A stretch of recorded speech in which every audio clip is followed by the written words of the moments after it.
Hey there, and welcome to Crime for Sleep. I know you're having trouble falling asleep, so let me keep you company with true crime stories from around the world. Before we dive in, I'm curious, where did you first hear this one? If you enjoy these stories, don't forget to like, comment, and subscribe. Now get comfortable, and let's get into tonight's case. Crime 1, the water was almost to the edge. Clear still, no bubbles. I hadn't run a bath. I hadn't even been in the bathroom since yesterday. The faucet wasn't dripping. The drain was closed. On the tiled floor beside the tub sat a folded towel, clean, unused. Balanced on top of it was a comb I'd never seen before, still tangled with hair. I didn't touch anything. I backed out slowly, but the water made a soft ripple on its own, as if something had just moved beneath the surface. I called the landlord first. His voice cracked when I described what I'd found. He insisted the previous tenant had moved out completely, keys returned, deposit cleared, but his breathing changed when I mentioned the comb. A long pause, then he suggested I call someone else. The detective who came wore a wrinkled shirt and smelled like stale coffee. She photographed everything twice, bagged the comb, tested the water temperature. Room temperature, she noted. Been sitting there for hours, maybe longer. She asked about the previous tenant. I told her what little I knew, a woman, quiet, kept to herself. The detective's pen stopped moving when I mentioned the hair in the comb was longer than mine, darker. That evening I found myself staring at the bathroom door. The water had been drained, the tub scrubbed clean, but something felt unfinished. I walked through the apartment slowly, looking for other signs. In the bedroom closet, pushed far back behind my winter coats, I discovered a shoebox. Inside were photographs of the bathroom. My bathroom, taken from different angles, different lighting. The bathtub empty in some, filled in others. Always the same towel, always the same comb. The photographs were dated on the back in careful handwriting. The dates spanned months, going back to before I'd even signed the lease. The last photo was dated yesterday. In that one, the bathtub was empty, but there were wet footprints leading away from it, across the bathroom floor, stopping at the door. I spread the photos across my kitchen table and studied them under the overhead light. The handwriting was feminine, precise, each date accompanied by a single word: waiting, searching, almost, ready. The final photo had no word, just a question mark drawn in the same careful script. The next morning I called the detective back. She arrived with the same wrinkled shirt, but this time she brought a partner. They examined the photographs while I made coffee with shaking hands. The partner, an older man with silver hair, asked about sounds in the night. I hadn't thought about it before, but now that he mentioned it, there had been something. A soft scraping like bare feet on tile, always coming from the bathroom. They took the photographs and the shoebox. Before leaving, the detective asked if I knew the previous tenant's name. I didn't, but she wrote something in her notebook anyway. Her partner studied the bathroom door frame, running his fingers along the wood. "Lock's been changed," he said to her, "but look at these scratches." That afternoon, I went to the building's management office. The woman behind the desk was friendly until I mentioned the apartment number. Her smile faded. She excused herself, disappeared into a back room, returned with a thicker file. The previous tenant's name was there, along with her lease agreement, but something was wrong with the timeline. According to the paperwork, she'd moved out 3 months ago, but the photographs in the shoebox continued right up until yesterday. I asked to see the application, the references. The woman hesitated, then slid the papers across to me. The handwriting matched the dates on the photographs perfectly, but the phone numbers listed as references were disconnected. The previous address didn't exist. Even the name itself felt rehearsed when I said it aloud. The detective called that evening. The hair from the comb matched DNA found in a missing person case from 2 towns over. A woman who disappeared from her apartment, leaving behind a bathtub full of water and no other trace. The case had gone cold months ago. but now they had a connection, a thread to follow. I couldn't sleep that night. Every small sound made me freeze. The building settling, pipes adjusting, neighbors moving around above me. But underneath all that normal noise was something else. That soft scraping again, patient and deliberate, coming from the bathroom.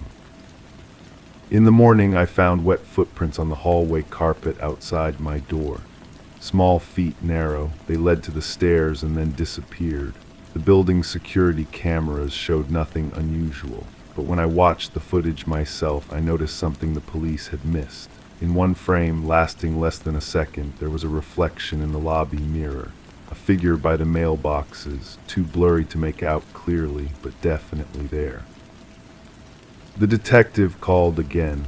They'd searched the missing woman's original apartment and found more photographs. Different bathrooms, different apartments, but always the same ritual. Always the same careful documentation. A pattern spanning years, moving from place to place. Always searching for something or someone. I asked what they thought she was looking for. The detective's voice was tired when she answered. Maybe she's still looking. The water bill arrived that week. It showed usage I couldn't account for. Gallons and gallons of water, used during hours when I'd been asleep or away. The building manager claimed the meter must be faulty, but his eyes wouldn't meet mine when he said it. I started staying awake later, listening. The scraping came regularly now, always after midnight. Soft, methodical, like someone testing each tile with their toes, memorizing the layout in the dark.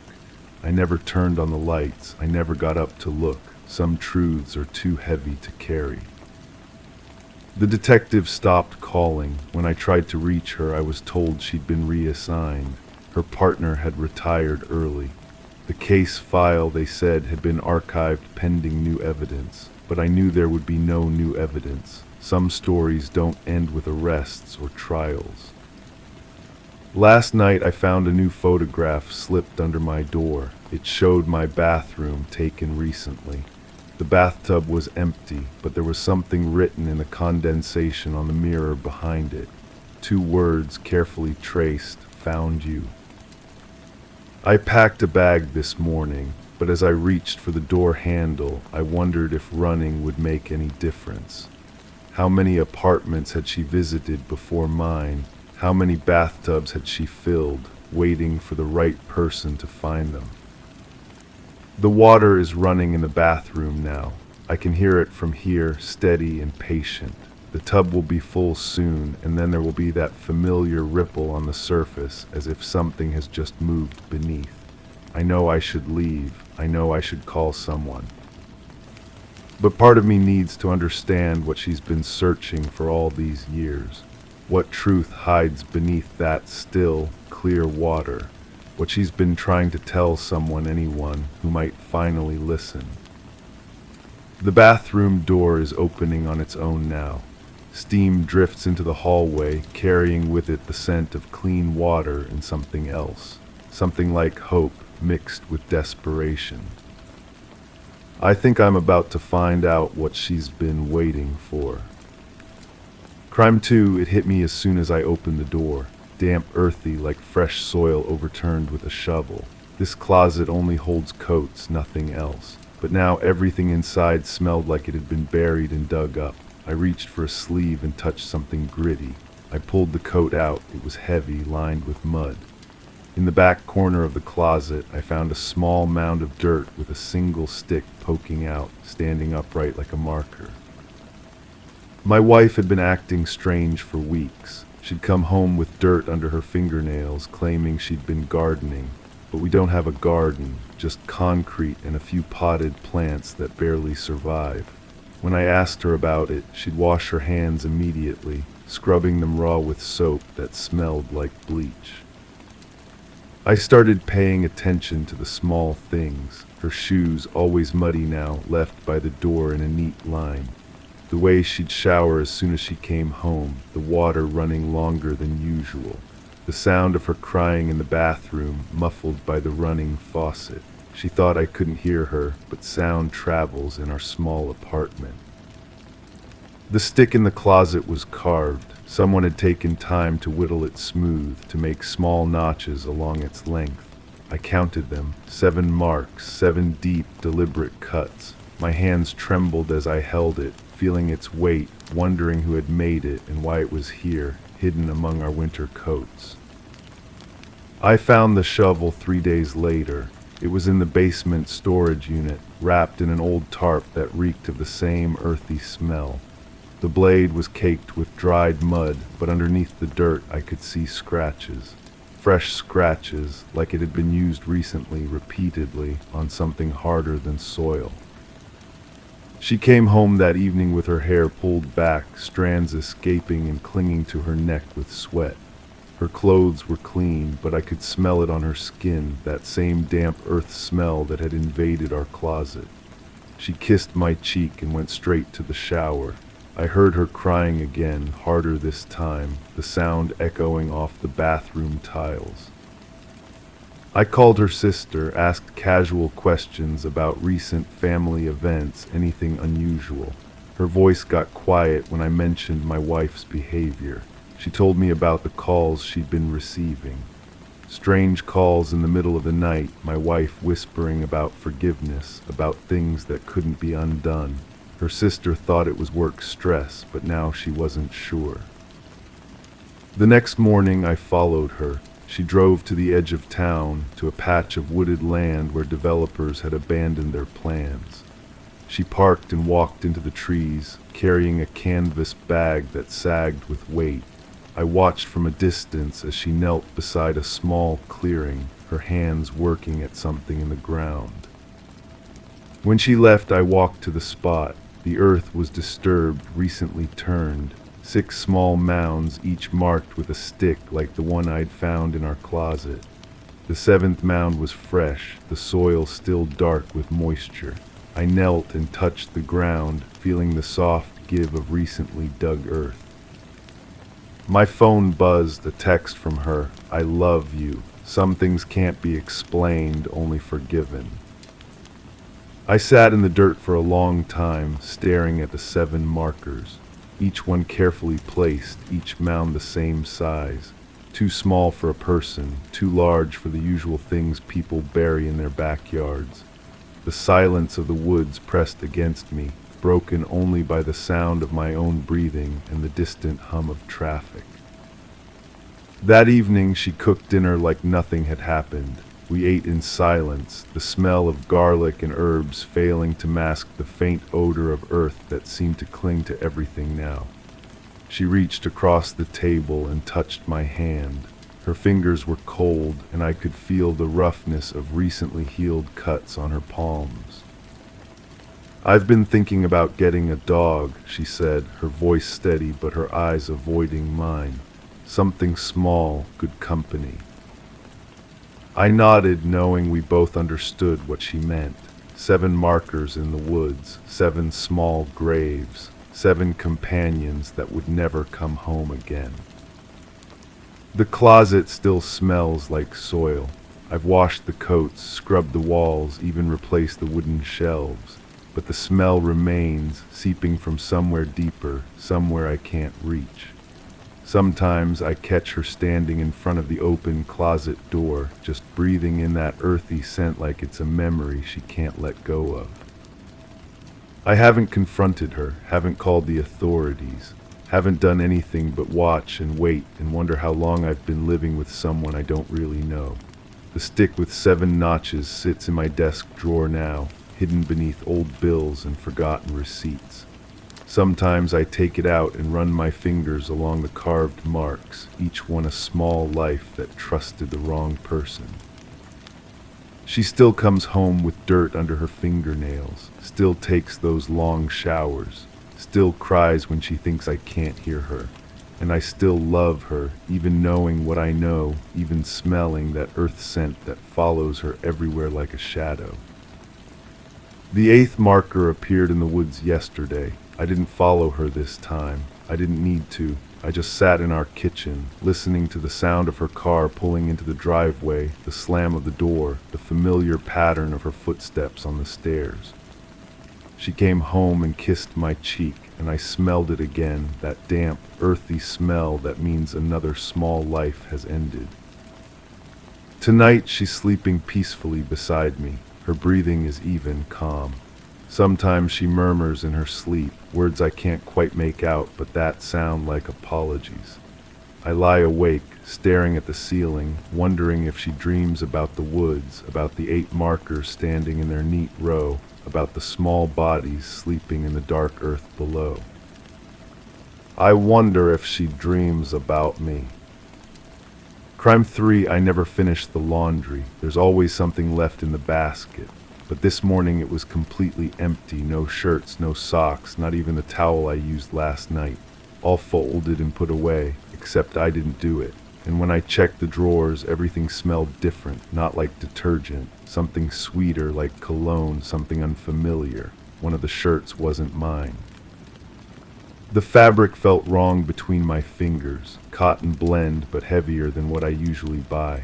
The collar was frayed in a way that spoke of years, not months. I held it up to the window, searching for some clue in the threading and the way the light passed through it. The smell grew stronger, masculine, expensive, the kind of scent that lingers in elevators after someone important has passed through. My hands were shaking as I went through the rest of the drawer. Everything else was mine, but arranged differently. Socks paired in combinations I would never choose. Underwear folded with military precision.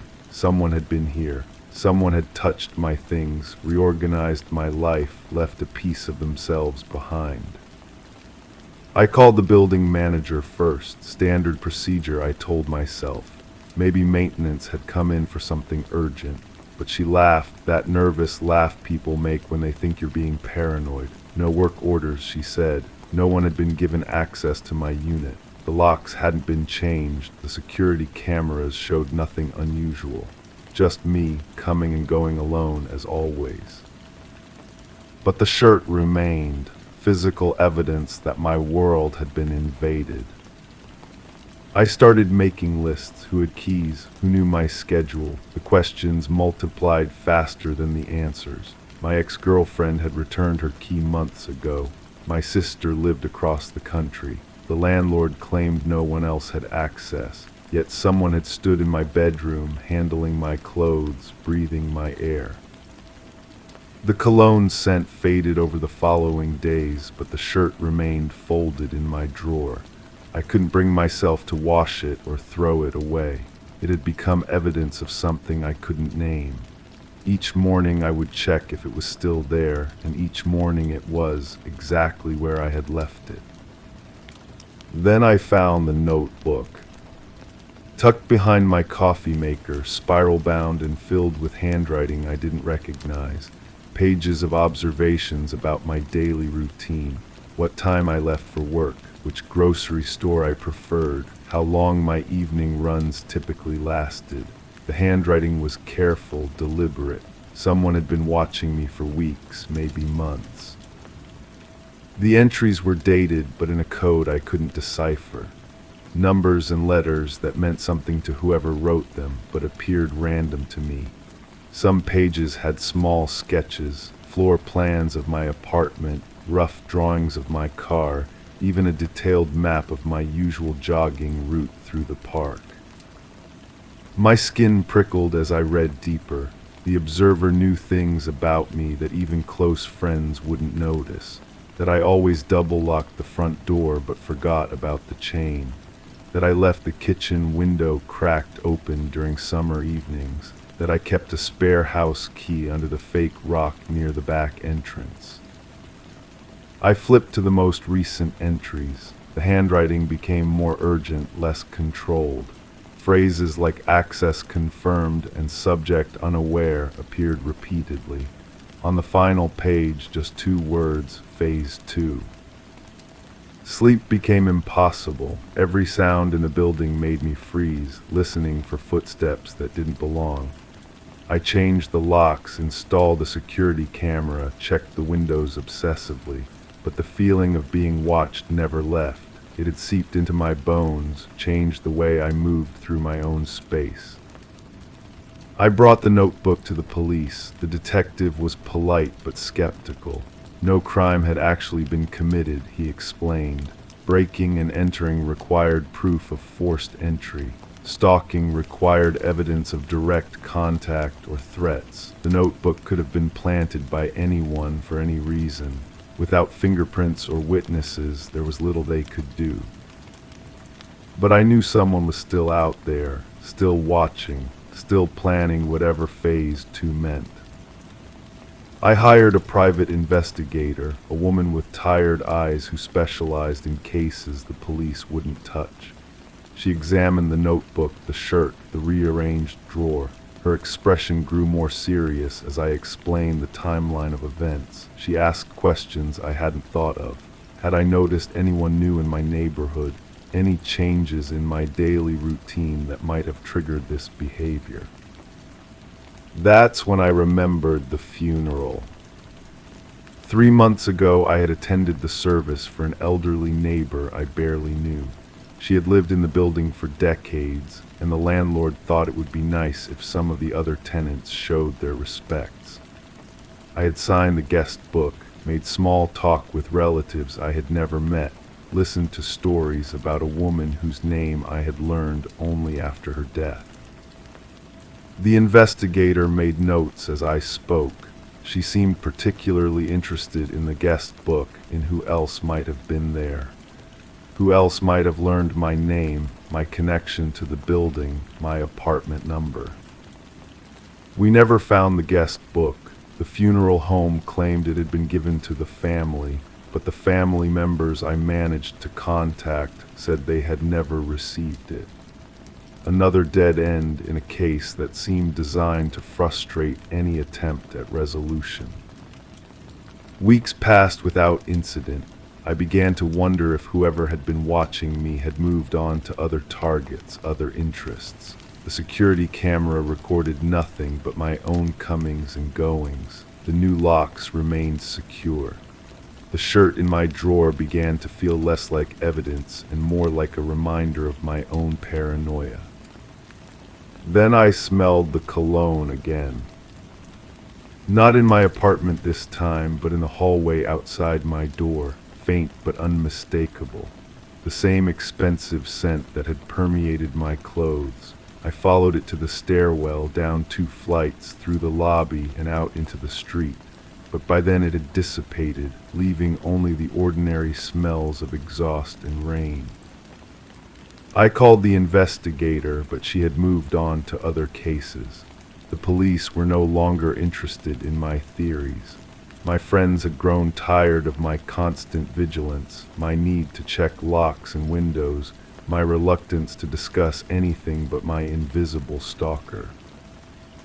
The notebook entries stopped making sense the more I studied them. The handwriting seemed to change from page to page, sometimes neat and controlled, sometimes hurried and desperate. The dates followed no pattern I could understand. The sketches became more abstract, less recognizable. I began to wonder if I was losing my grip on reality, if the stress of feeling watched had created symptoms where none existed, if the shirt really was mine, just forgotten in some corner of my closet, if the notebook had been planted by my own subconscious mind, a physical manifestation of anxiety and isolation. But then I found the photographs. Hidden inside the notebook's back cover, a thin pocket I had missed during my initial examination. 3 Polaroid pictures taken with the kind of instant camera nobody uses anymore. All showed me sleeping in my own bed from an angle that would have required someone to be standing in my bedroom. The investigator agreed to meet me one more time. She examined the photographs under a magnifying glass, checking for any details that might provide a lead. The timestamps were blurred, but she thought they might have been taken over the course of several weeks. The angle suggested someone of average height standing near the window. She asked if I had noticed anything different about my bedroom during that period, any signs that someone had been there while I slept. I told her about the cologne, about the rearranged drawer, about the persistent feeling that my space had been violated. Her expression grew troubled as she studied the photos more closely. There was something she wasn't telling me, something she had noticed but wasn't ready to share. She asked if I had any enemies, anyone who might have reason to frighten or harm me. I couldn't think of anyone. My life was remarkably free of conflict or drama. That's when she showed me what she had seen in the photographs. In the corner of each image, barely visible in the shadows, was the edge of a figure. Someone else in the room, watching from a position that should have been impossible. The angle suggested they were standing where my dresser was located, occupying the same space as furniture that was clearly still in place. The photographs made no sense. They defied the basic physics of my bedroom layout, yet they were undeniably real, physical objects with weight and dimension. Someone had taken them, developed them, hidden them for me to find. I moved out the following week. New apartment, new neighborhood, new routines. I threw away everything that might have carried the scent of cologne, including the mysterious shirt. The notebook and photographs went into a safety deposit box, evidence of something I still couldn't fully understand or explain. But even now, in this new place with its different sounds and smells, I sometimes catch that familiar scent in unexpected moments. In grocery store aisles, on public transportation, outside my office building, always faint, always just at the edge of perception. I never found out who had been watching me. The case remains open in my mind, a puzzle with pieces that don't fit together in any logical way. Sometimes I wonder if the whole experience was an elaborate psychological experiment designed to study the effects of perceived surveillance on an ordinary person. Other times, usually in the quiet hours before dawn, I wonder if they're still out there, still watching, still planning whatever Phase 2 was meant to accomplish.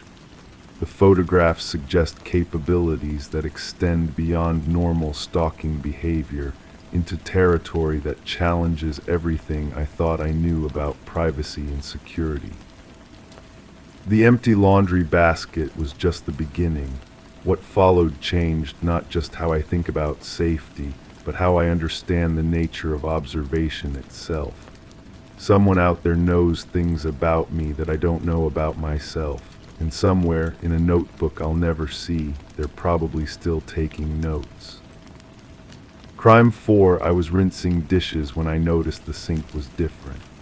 The stainless steel had fine scratches along the bottom, sharp, deliberate, like someone had dragged something heavy across it again and again.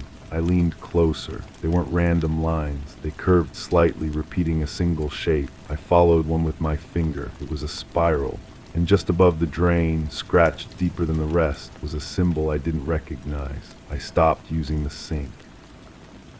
The apartment had been vacant for 6 months before I moved in. The landlord mentioned something about the previous tenant leaving suddenly, but I didn't ask questions. The rent was too good to pass up. Now, standing there with dish soap still on my hands, I wondered what I'd walked into. I photographed the scratches with my phone. Under the flash, they looked even more intentional. The metal around them had a dull sheen, worn smooth by repeated contact. I ran my finger along the drain's edge and felt something else, tiny indentations like bite marks in the steel. Someone had been working in this sink for hours, maybe days. The next morning I knocked on the neighbor's door. She was elderly, with careful eyes that studied me before she spoke.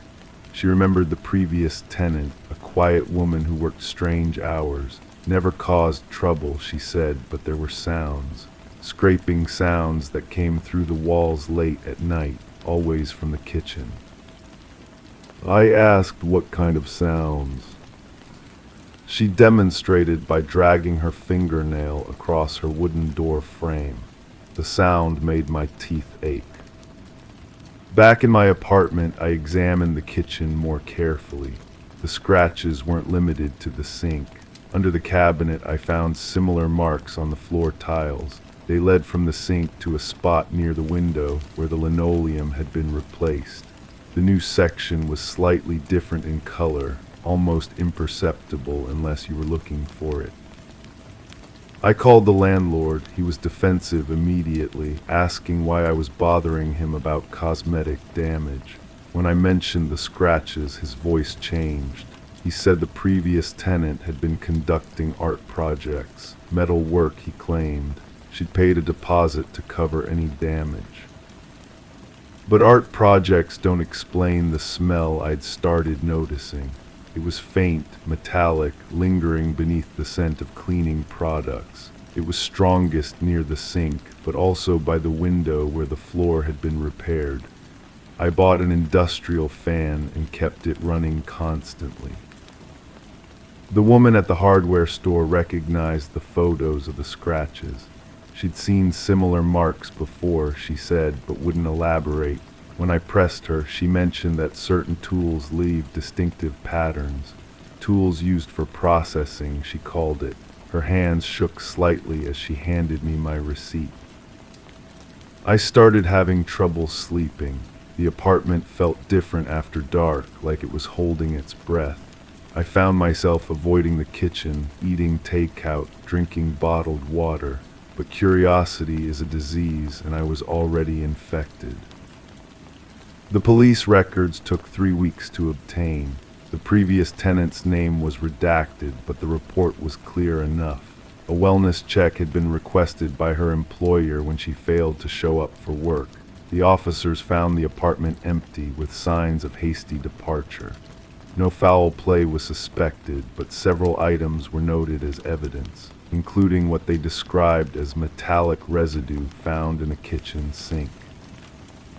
The report mentioned a second visit 2 days later, prompted by complaints from neighbors about a persistent odor.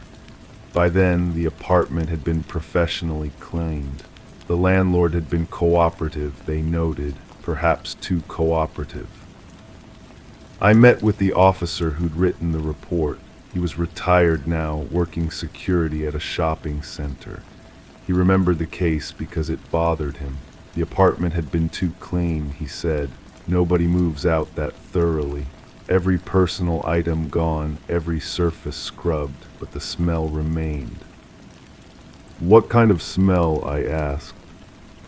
He looked at me for a long moment before answering. Like pennies, he said, old pennies that had been heated.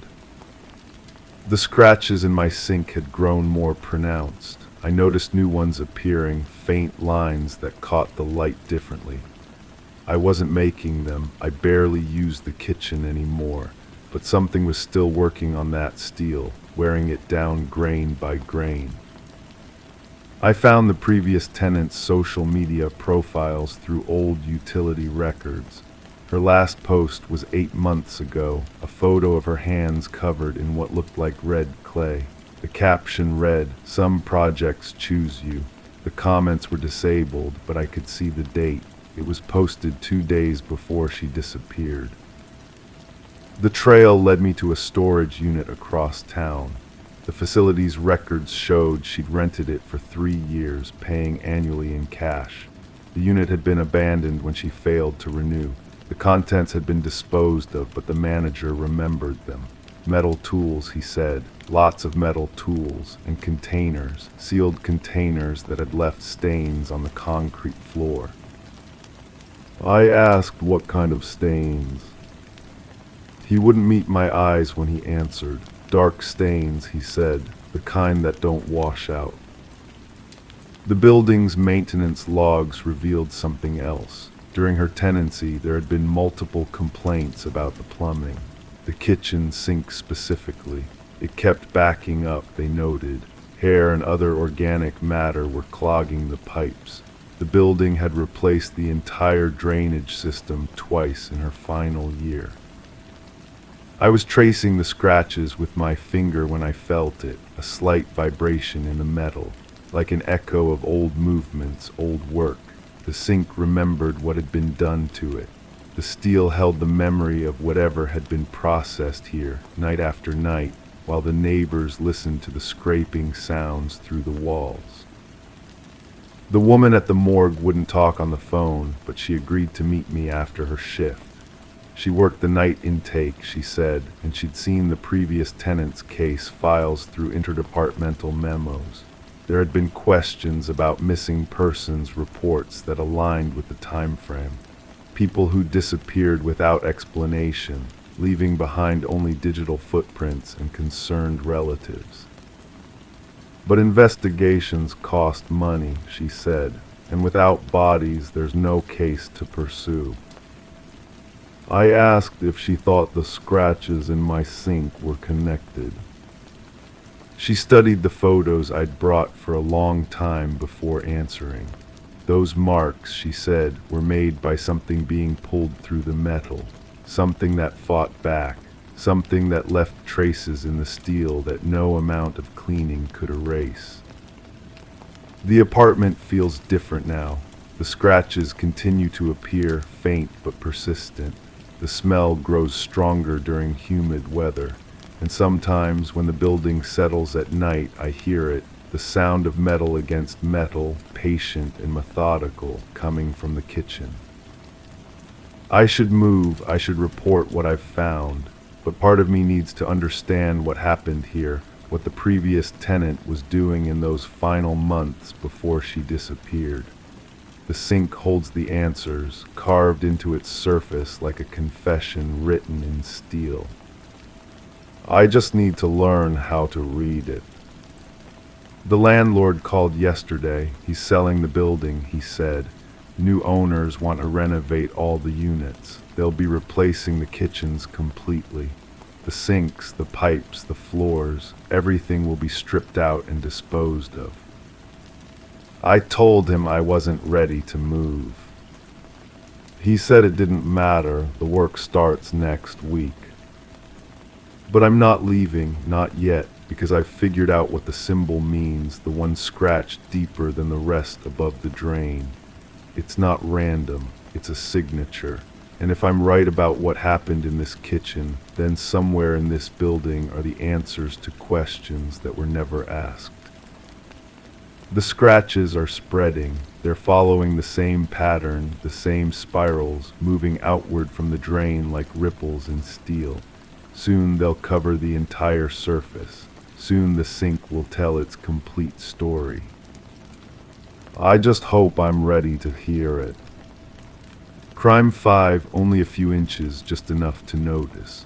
A curled edge near the corner of the hallway like someone had tried to peel it quietly. I knelt down and tugged it back. Beneath the wallpaper, the drywall had writing on it, black marker, all uppercase, shaky lines, just one sentence, "Do not cover this." I stared at it for a while, then I stood up and walked away. The next day, the wallpaper was flat again. That was when I realized someone else had been in the house. I'd inherited the place from my aunt after her death. Natural causes, they said, heart failure in her sleep. She'd lived alone for decades, rarely had visitors. The neighbors barely knew her name, but I knew her well enough to know she would never write on walls. She was meticulous about her home, almost obsessively clean.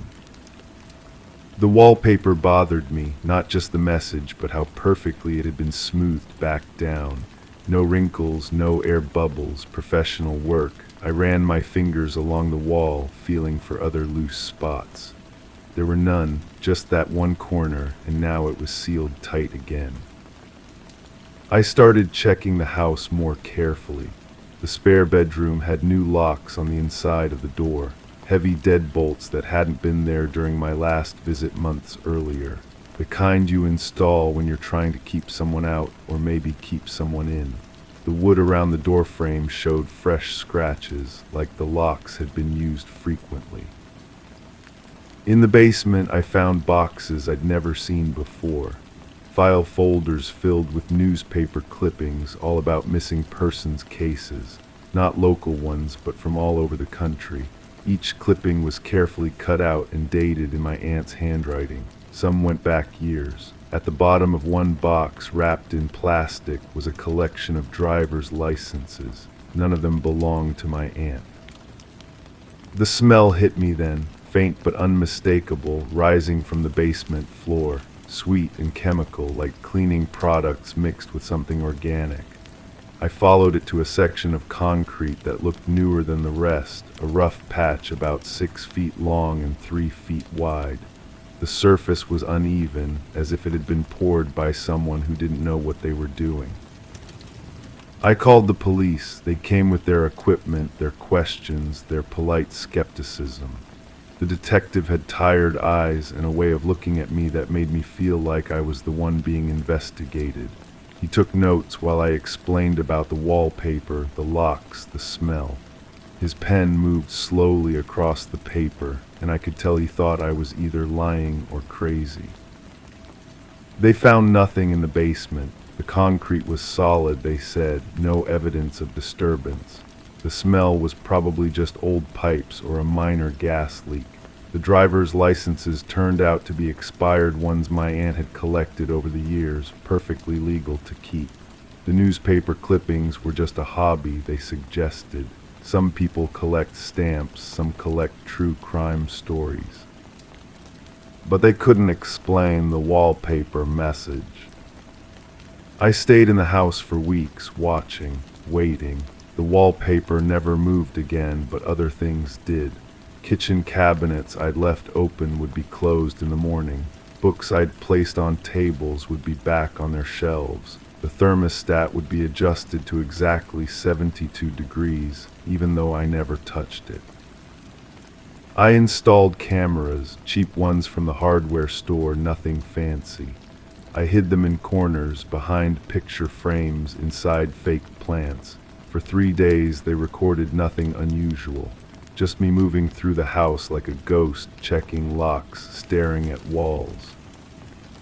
On the 4th night, the cameras caught something. A figure in the hallway, tall and thin, moving with familiar gestures. They walked to the spot where the wallpaper had been peeled back and pressed their palm against the wall, holding it there for a long time. Their face was never visible in the frame, always turned away or lost in shadow. But their movements were deliberate, practiced. They knew exactly where to go. When I reviewed the footage the next morning, I recognized the clothes. A blue sweater I'd seen hanging in my aunt's closet. Shoes I'd donated to charity the week before. But it couldn't be her. I'd been to the funeral. I'd watched them lower the casket into the ground. The detective came back when I called, but this time he brought a colleague. They watched the footage with blank expressions, asked questions about my sleep patterns, my stress levels, my relationship with my aunt. They suggested I might want to talk to someone, get some help processing my grief. Trauma can make people see things that aren't there, they explained. I stopped calling them after that. Instead, I started watching the house from across the street, parked in my car with a thermos of coffee and a clear view of the front windows. I saw lights turning on and off in patterns I didn't recognize. I saw shadows moving behind curtains in rooms I knew were empty. I saw the front door open twice in 1 week, though no one ever came or went that I could see. The neighbors noticed me eventually. An older woman knocked on my window one evening, asked if I needed help. She'd lived on the street for 30 years, she said. She'd known my aunt well. They'd been friends, actually. Used to have coffee together every Thursday. I asked her about my aunt's visitors. She smiled sadly and shook her head. No visitors, she said, not ever. My aunt had been very private, almost reclusive. The only person she'd ever seen at the house was a young woman who came around sometimes, always late in the evening. Family, she assumed. Someone who looked a lot like my aunt when she was younger. I showed her a photo of myself from a few years ago. She studied it carefully, then nodded. Yes, she said, that was the woman. She'd been coming to the house for years, long before my aunt died. Sometimes she'd stay for days at a time. The neighbor had assumed we were close, that I was helping take care of my aunt in her old age. But I hadn't visited in months before she died. I'd been too busy, too caught up in my own life. The last time I'd seen her was at a family gathering the previous summer, and she'd seemed fine then. Healthy, alert. She'd even made jokes about outliving us all. I drove back to the house that night with my hands shaking on the steering wheel. I sat in the driveway for an hour, staring at the windows, trying to make sense of what the neighbor had told me. When I finally went inside, the smell in the basement was stronger. The concrete patch looked rougher somehow, more obvious, like it was trying to tell me something I wasn't ready to hear. I found myself standing in the hallway, staring at the wallpaper. The corner where the message had been was smooth and perfect, but I could still see it in my mind. Do not cover this. I pressed my palm against the wall the way the figure in the video had done, and for a moment I thought I felt something underneath. A vibration maybe, or a heartbeat. The wallpaper was warm to the touch. I peeled it back again, slowly this time, carefully. The message was still there, but now there was more. Written in smaller letters below the first line, in handwriting I recognized as my own. She knows what you did. I don't remember writing those words. I don't remember anything about the past few weeks clearly anymore. The days blend together like watercolors in the rain. But I know the smell in the basement is getting stronger, and I know the concrete patch is spreading. And I know that when I look in the mirror, sometimes I see my aunt's face looking back at me. The wallpaper is peeling again. This time I'm not going to cover it up. Crime 6, I always leave it off. I don't even use that room, it's just storage. But today the door was cracked open and the light was on, not bright, just enough to leak a glow into the hallway. I pushed the door open. Boxes were stacked neatly, labels turned outward. One of them had been opened, its lid placed perfectly beside it. Inside were old photo frames, mine, yes, but none I remembered taking. And in every photo there was a figure standing behind me. The smell hit me first, that particular scent of old paper mixed with something else, something metallic. I lifted the first frame, studying the image closely. There I was at my college graduation, smiling at the camera. But behind me, partially obscured by shadows, stood someone I couldn't identify. The figure was tall, wearing dark clothing, face turned just enough away from the lens to remain unrecognizable. I set the frame aside and picked up another. A birthday party from several years ago. Same thing. The mysterious figure lurked in the background, always positioned where they could observe but never be clearly seen. My hands began to shake as I realized every single photograph contained this presence. The police report was still in my desk drawer. I'd filed it 3 months ago when I first noticed the break-ins.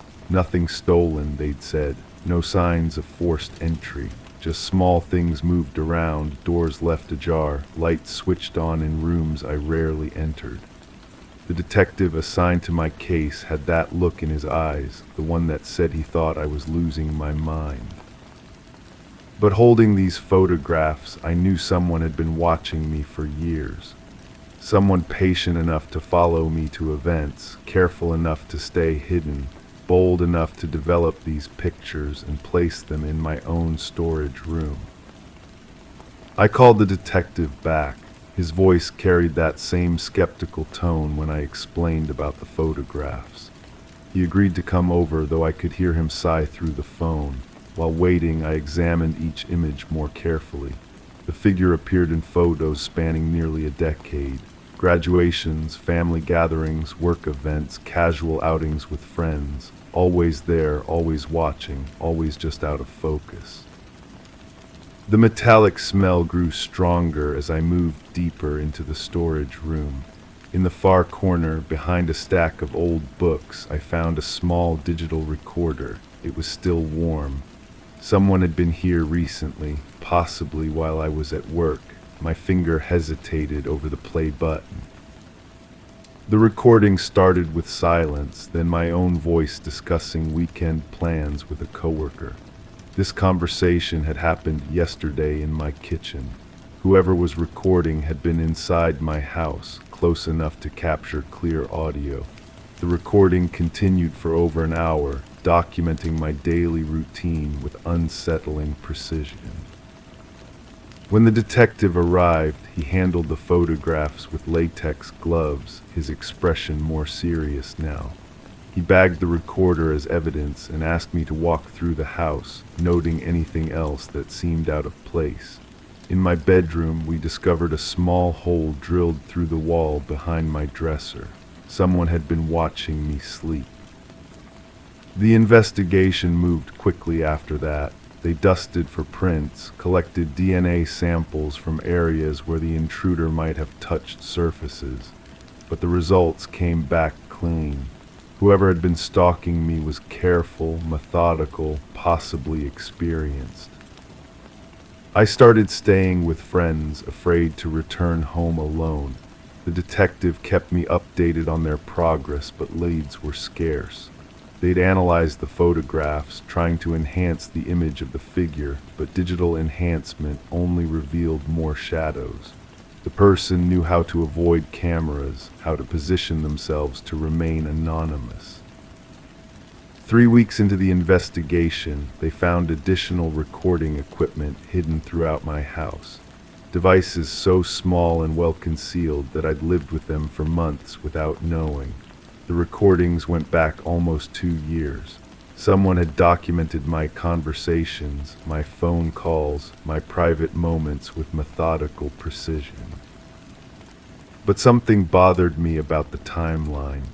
The oldest photographs showed the figure watching me from years before the recording equipment had been installed. This wasn't a recent obsession.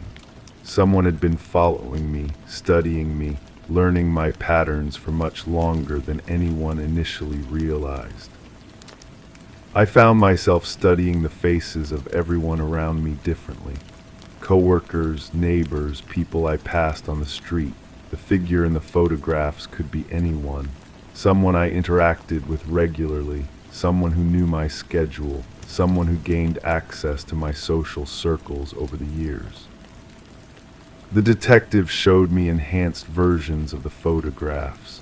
They'd managed to isolate some details about the figure's build and clothing choices, but nothing definitive enough to identify them.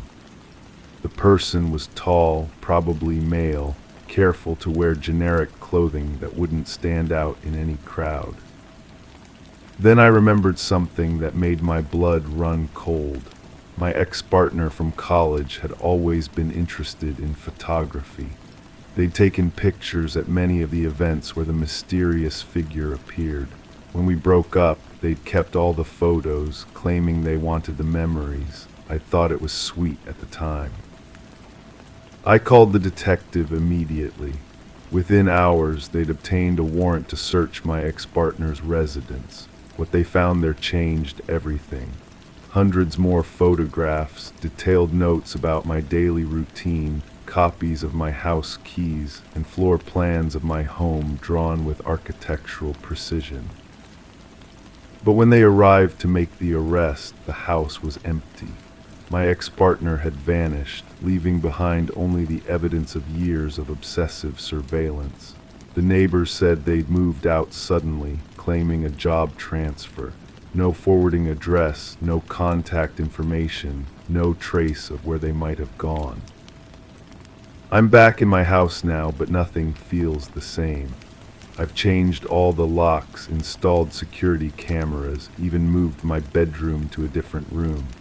But sometimes, in the quiet moments just before sleep, I wonder if they're still out there somewhere, watching from a distance, waiting for the right moment to resume their careful observation. The case remains open, though the detective admits they have few leads to follow. My ex-partner seems to have planned their disappearance carefully, probably anticipating this eventual discovery.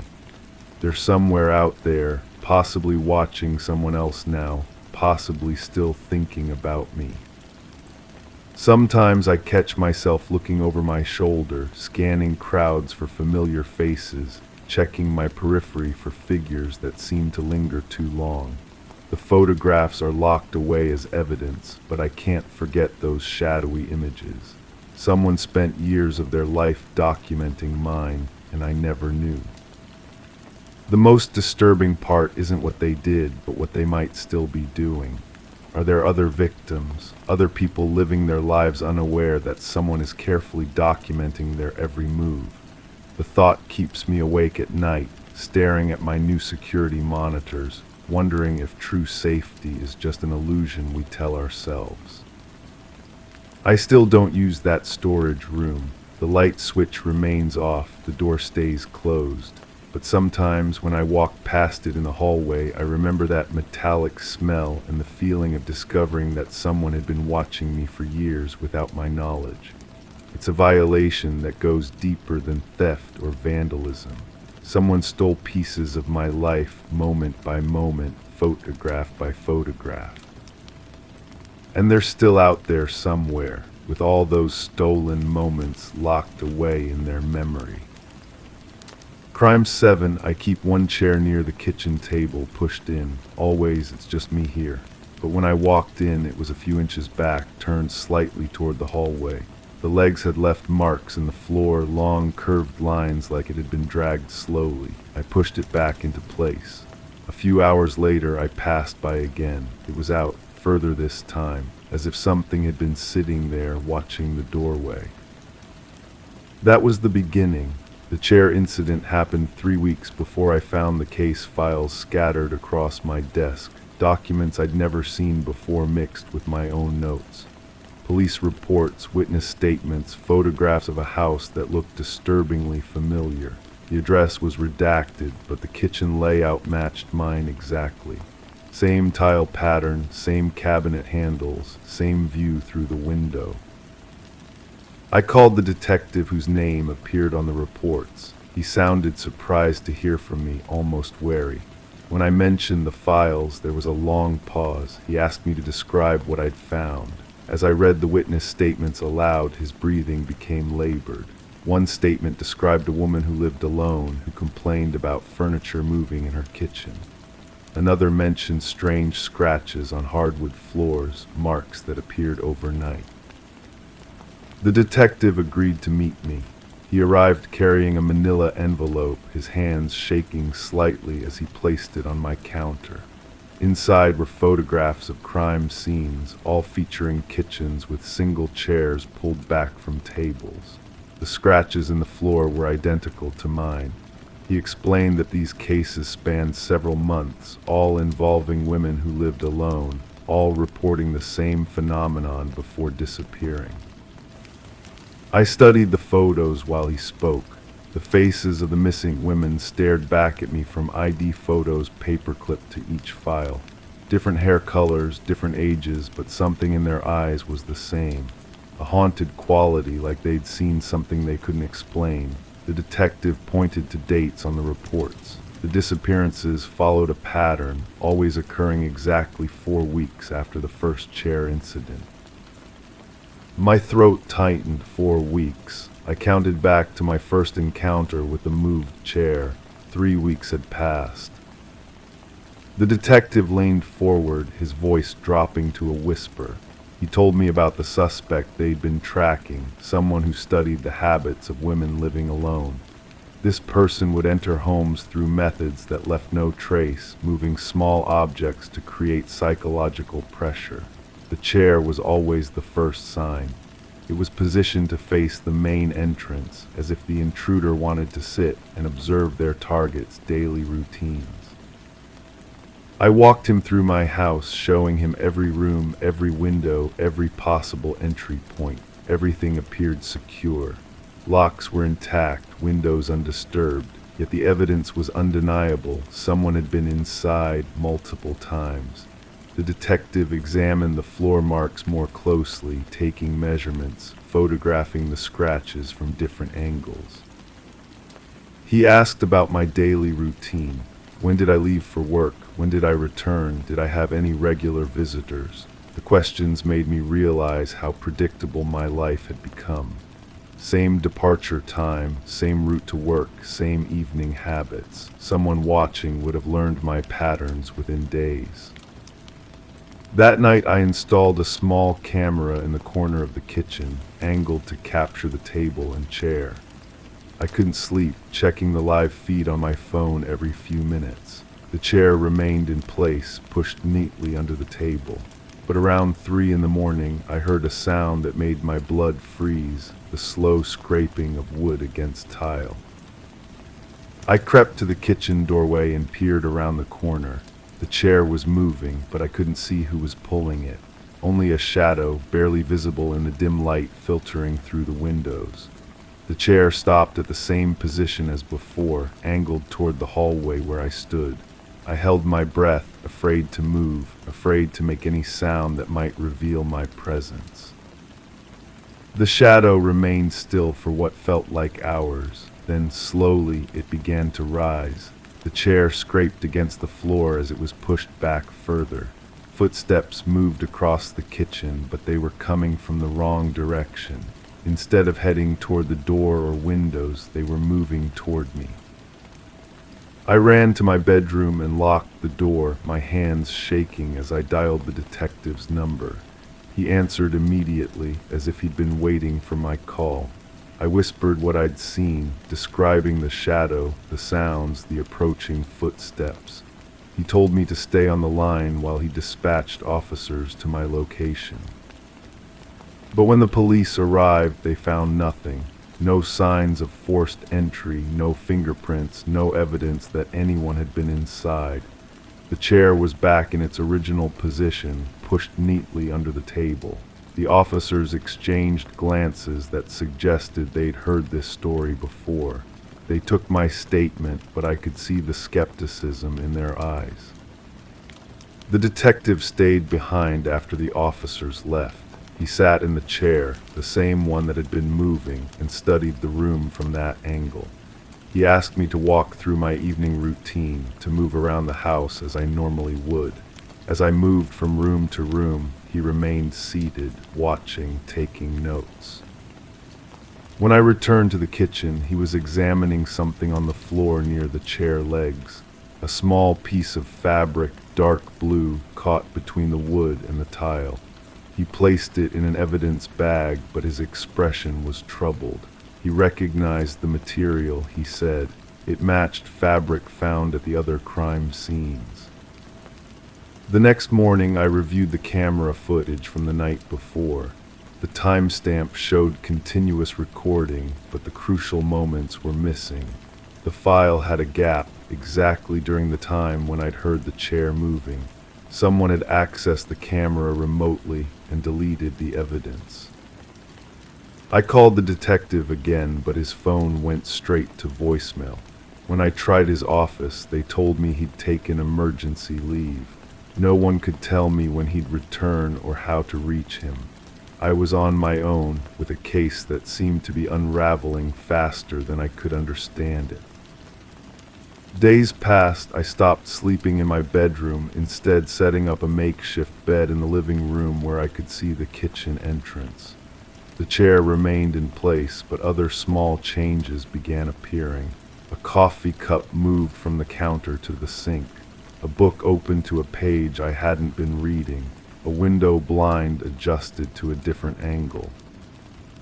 I installed more cameras positioned throughout the house. But each morning I found gaps in the recordings, missing segments that corresponded to the times when objects had been moved. Someone was watching me, studying my reactions, playing an elaborate game of psychological manipulation. The pattern was accelerating. The detective had said 4 weeks, but the incidents were happening more frequently now. I realized that my awareness of the situation had changed the timeline. The person behind this knew I was onto them, and they were escalating their tactics. I started leaving the house at random times, taking different routes, staying away for unpredictable periods. but when I returned, the evidence of intrusion was always there. The chair, always the chair, pulled back from the table, positioned to face whatever entrance I'd used. The truth hit me while I was reviewing the case files for the 100th time. In every photograph, every crime scene, every missing person report, there was one constant detail I'd overlooked. The investigating officer's signature on every document was the same. The detective I'd been working with had been assigned to all these cases. I called the police department directly, asking to speak with someone about the missing women cases. The desk sergeant transferred me to another detective, someone I'd never spoken with before. When I mentioned my colleague's name, the response chilled me to the bone. That detective had been suspended from the force 6 months ago, pending an investigation into evidence tampering and stalking charges. The man who'd been helping me, who'd shown me the files, who'd sat in my chair and studied my house, he wasn't a detective anymore. He was the primary suspect in the disappearances of 7 women, all of whom had reported the same chair incidents before vanishing. I hung up the phone and looked toward the kitchen. The chair was there, pulled back from the table, positioned to face the hallway where I stood, but this time I could see something else. A manila envelope on the seat, the same type he'd brought to our first meeting. Inside were photographs of me, taken through my windows, captured during my daily routines, showing me in moments when I thought I was alone. The images were dated, going back months before the chair incidents had begun. At the bottom of the envelope was a note, written in careful handwriting. "You're learning too much. Time to go." I ran to my car, not bothering to pack anything, not stopping to think about where I was going. As I drove away, I looked back at my house. There was a figure standing in the kitchen window, watching me leave. The chair was still visible, still pulled back from the table, waiting for someone who would never return. The other women had all disappeared exactly 4 weeks after their first chair incident. I was now 5 weeks past mine. Maybe my investigation had bought me extra time, or maybe it had only delayed the inevitable. I don't know if I'm safe now, or if I'm just prolonging a game that was designed to end only one way. The chair is still there in a house I'll never return to, positioned to face the door, waiting for the next woman who thinks she lives alone. Crime 8, I was taking out the garbage when I noticed the bag felt wrong. It was inside out, seams on the outside, texture reversed, tied in a knot I didn't use. I opened it. All my trash was in there just like it should have been: coffee grounds, food wrappers, receipts. But there was one item I didn't recognize, a used paper plate with a greasy handprint in the center, bigger than mine. I checked the other bags. All of them were the same. All of them had been flipped. The handprint haunted me. I held the plate under the kitchen light, studying the ridges and patterns pressed into the grease. The thumb was wider than mine, the fingers longer. Someone had eaten from this plate, someone who'd been in my house. Someone who'd taken the time to carefully turn every trash bag inside out before replacing them. I started checking everything. The refrigerator door handle felt different, slightly sticky where it had never been sticky before. The coffee maker had been moved half an inch to the left. I could tell because of the ring it left on the counter. Small things, things you'd only notice if you lived alone and knew every surface, every shadow, every sound your house made when the wind pushed against it. The spare key was still under the fake rock by the front door. I put it there when I moved in, never thinking much about it. Now I turned it over in my palm, feeling for scratches on the metal, looking for signs it had been copied. The rock felt lighter than I remembered. When I shook it, something rattled inside, not the key, something else, something that hadn't been there before. I broke it open with a hammer. Inside, wrapped in tissue paper, was a small digital recorder. The kind private investigators use. It was still warm. The recording was mostly silence, hours of it. Then I heard my own voice talking on the phone to my sister about the promotion I'd been passed over for, my footsteps moving through the house, the sound of me making dinner, washing dishes, watching television. Someone had been listening to my life, documenting my routines, learning when I left and when I came back. But there were other sounds too, breathing that wasn't mine, the soft scrape of furniture being moved, a whispered conversation I couldn't quite make out, like voices underwater, and then, clear as anything, the sound of someone eating, chewing slowly, deliberately. The same rhythm I'd heard through my bedroom wall some nights, thinking it was the neighbor's television. I called the police. The officer who came was young, skeptical. He took notes, but I could see in his eyes that he thought I was paranoid, maybe unstable. Single woman living alone, jumping at shadows. He bagged the recorder as evidence, but told me there wasn't much they could do without proof of breaking and entering. No damaged locks, no missing items, no witnesses. After he left, I sat in my kitchen staring at the grease-stained plate. I'd washed it by then, scrubbed away the handprint, but I could still see it. Still feel the weight of those fingers pressed into the paper. I started thinking about all the nights I'd felt watched, all the mornings I'd found things slightly out of place. How long had this been going on? I hired a private investigator, a woman with tired eyes who smelled like cigarettes and strong coffee. She installed cameras, changed my locks, ran background checks on everyone who had access to my house. The mailman, the landscaping crew, the pest control company. She found nothing unusual, but she did find something disturbing. My previous tenant, the one who lived here before me, had filed 3 separate police reports about someone entering her home. The same pattern, nothing stolen, just things moved around, bags turned inside out, food missing from the refrigerator. She'd installed an alarm system, changed the locks twice, even moved out for a week to stay with relatives. The incident stopped after she put the house on the market. I found her contact information and called. Her voice shook when I explained why I was calling. She told me about the handprints she'd found on her bathroom mirror, always just after she'd cleaned it. About the way her clothes smelled different sometimes, like someone else had been wearing them. About the recordings she'd found hidden in her vents, documenting months of her private conversations. She'd never figured out who was doing it. The police had treated her the same way they'd treated me, with polite skepticism and gentle suggestions about stress and imagination. She'd sold the house at a loss just to get away from it. But here's what she told me that made my blood turn cold. She'd kept in touch with the woman who lived there before her. Same story, same pattern. Same unsolved mystery stretching back through at least 3 tenants, maybe more.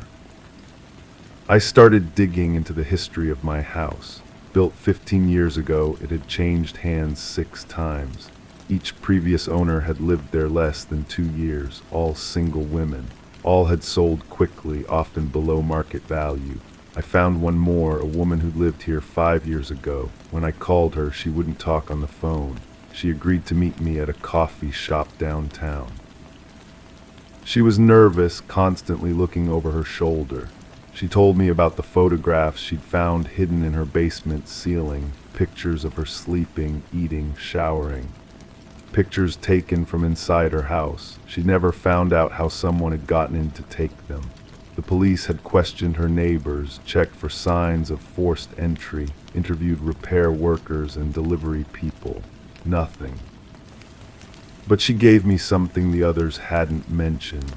She'd found a name carved into the back of her closet wall, hidden behind her hanging clothes. Just a first name, scratched into the wood like someone marking territory.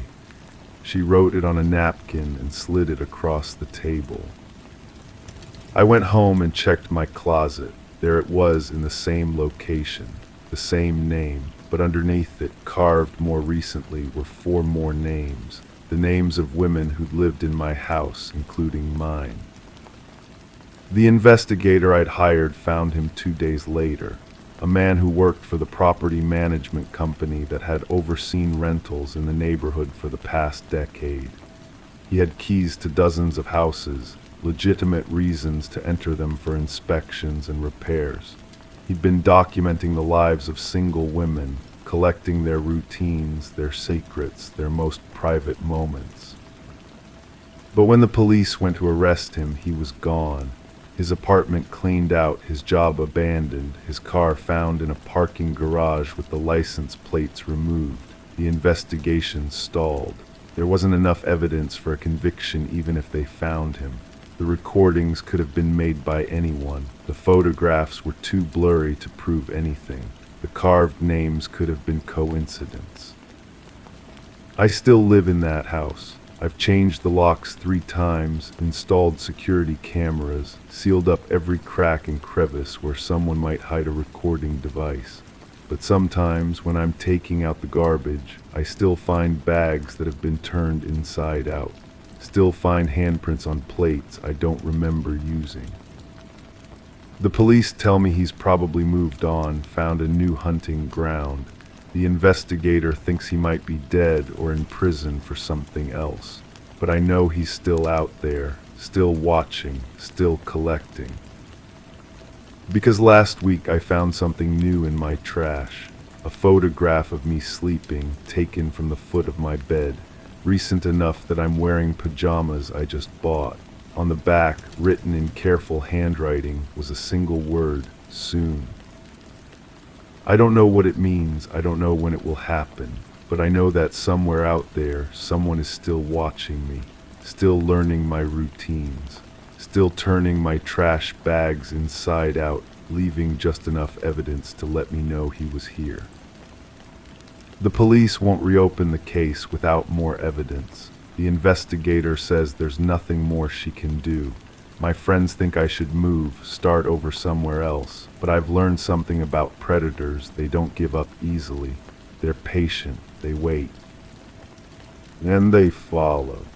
Crime 9, it's always in the hall closet, cord coiled, nozzle locked in place. But today I found it beside the stairs, standing perfectly upright. The canister was empty. The filter was clean, someone had used it, and under the bristles, tangled tight, was a small strip of fabric, not from any rug I own. It was red, frayed at the edge, and wrapped around something hard. When I pulled it free, I found a button inside, old, burnt, still warm. I've been living in this house for 7 years, and nothing like this has ever happened. The vacuum doesn't move by itself. The button doesn't belong to me. And the fabric, that deep crimson thread, carries a smell I can't identify. Something metallic, like copper pennies left in rain.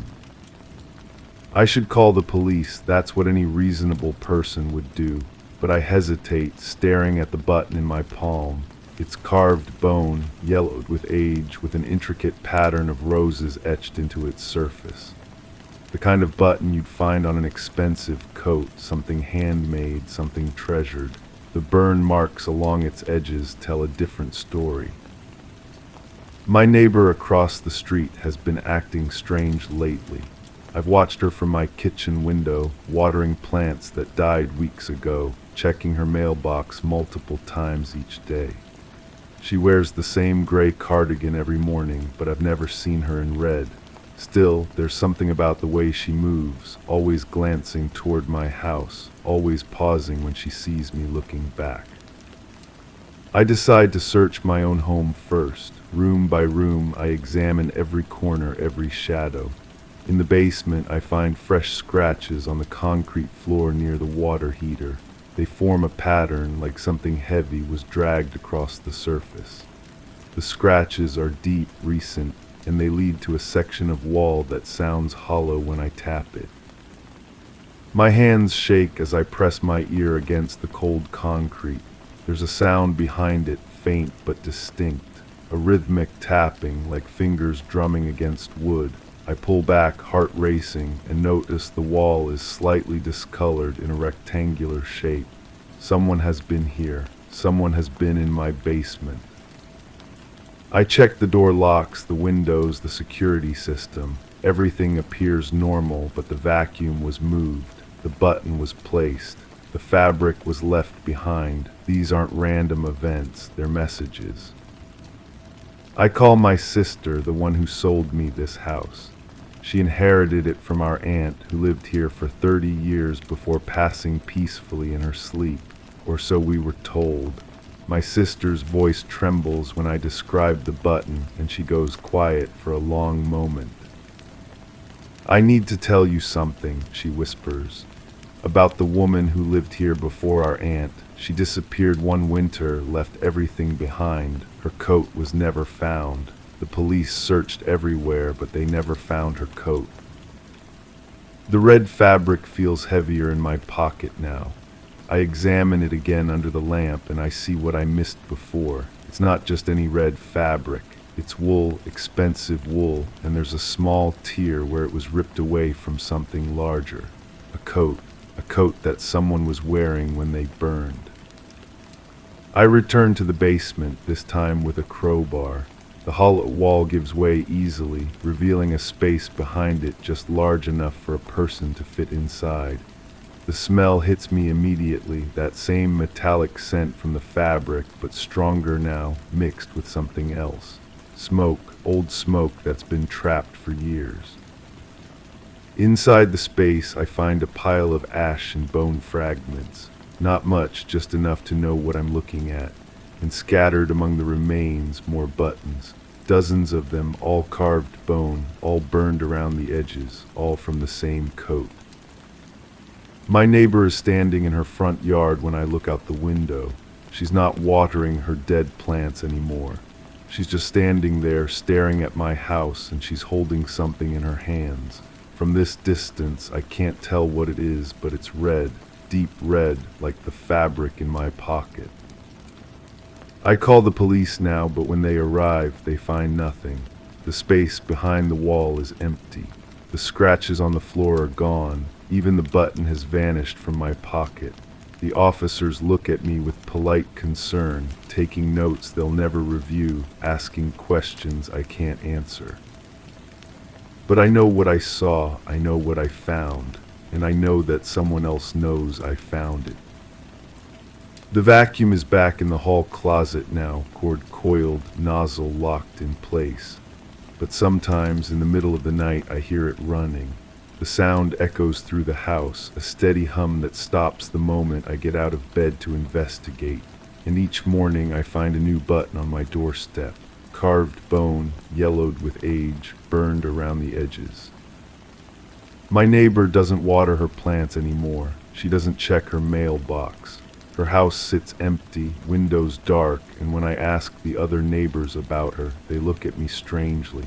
They say no one has lived there for months. They say the house has been vacant since the last tenant disappeared. But I know better. I know she's still there, somewhere behind those dark windows, waiting for me to find the rest of her story. The vacuum was moved for a reason. The button was left for a purpose. And the red fabric, that small strip of evidence, was meant to lead me to the truth. I just don't know if I'm ready to face what that truth might be, or if the truth is ready to face me. The scratches on the basement floor have returned, deeper this time, and they lead to a different wall.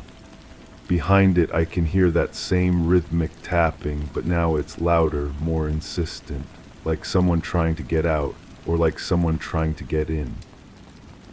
I keep the crowbar close now, but I haven't used it yet. Some doors are meant to stay closed. Some secrets are meant to stay buried, and some neighbors are meant to stay missing. The vacuum hasn't moved again, but I can feel it watching me, waiting patiently in the hall closet like a faithful servant, ready to clean up whatever mess I might make next, ready to hide whatever truth I might uncover. And in the silence of my house, I sometimes wonder if I'm the one who moved it after all, if I'm the one who planted the button, who tore the fabric, who scratched the floor. If I'm the one who's been disappearing people, one button at a time, one secret at a time. But that's impossible. I would remember, wouldn't I? The button on my doorstep this morning was different. It wasn't burned. It wasn't old. It was new, clean, and it matched the ones on my own coat perfectly. Someone had cut it off while I slept, while I dreamed of vacuum cleaners and disappeared neighbors and walls that hide terrible secrets. I'm not calling the police again. They wouldn't believe me anyway. They'd say I'm losing my mind, that grief and isolation have made me paranoid. They'd be wrong, but they wouldn't be entirely wrong. Instead, I'm going to wait. I'm going to watch. And when the vacuum moves again, when the next button appears, when the next piece of fabric is left behind, I'll be ready. I'll follow the trail wherever it leads, even if it leads back to me. Because the truth is out there, buried behind basement walls and hidden in the spaces between what we know and what we fear. The vacuum was moved, the button was placed, and the fabric was torn from something that no longer exists. And I'm going to find out what that something was, even if it destroys me in the process. The house is quiet now, but it's not empty. It's never been empty, and neither have I. Story 10. The realtor's listing made no mention of a basement. The blueprints held no clue of its existence. Yet as the family peeled back the worn carpet, a hidden door emerged. It bore a weighty, rusted handle that took 3 of them to pry open. Stale air, heavy with the scent of damp earth, greeted them as they descended the steps into darkness. Expecting storage space, they were met with a single chair beneath a swaying light bulb, and behind it, a row of photographs of them.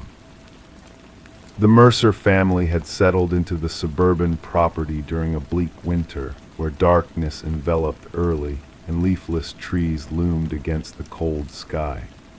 The old 2-story structure, with its weathered siding and creaking floors, exuded character and history, or so they believed. Little did they anticipate the depth of history within the house or the violent collision it would have with their present. Detective Sarah Connors and her partner arrived at the scene, where the crime unit had already cordoned off the area with fluttering yellow tape.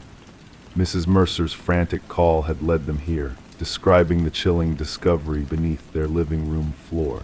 "We must document everything before anyone else ventures down there," Connors directed, slipping on latex gloves with practiced ease. Camera flashes illuminated the stairwell as the forensic team meticulously captured the eerie scene. The basement, small and dimly lit, resembled a standard bedroom with gray concrete walls. A single chair stood anchored to the floor at its center, while above, a bare bulb cast stark shadows that danced in the unseen breeze. Yet it was the line of 37 photographs, arranged in chronological order, that seized their attention. "These date back almost 4 weeks," Connor's partner observed, studying the timestamps on the prints. "Look here, Mrs. Mercer asleep, Mr. Mercer at the table, the children in their rooms."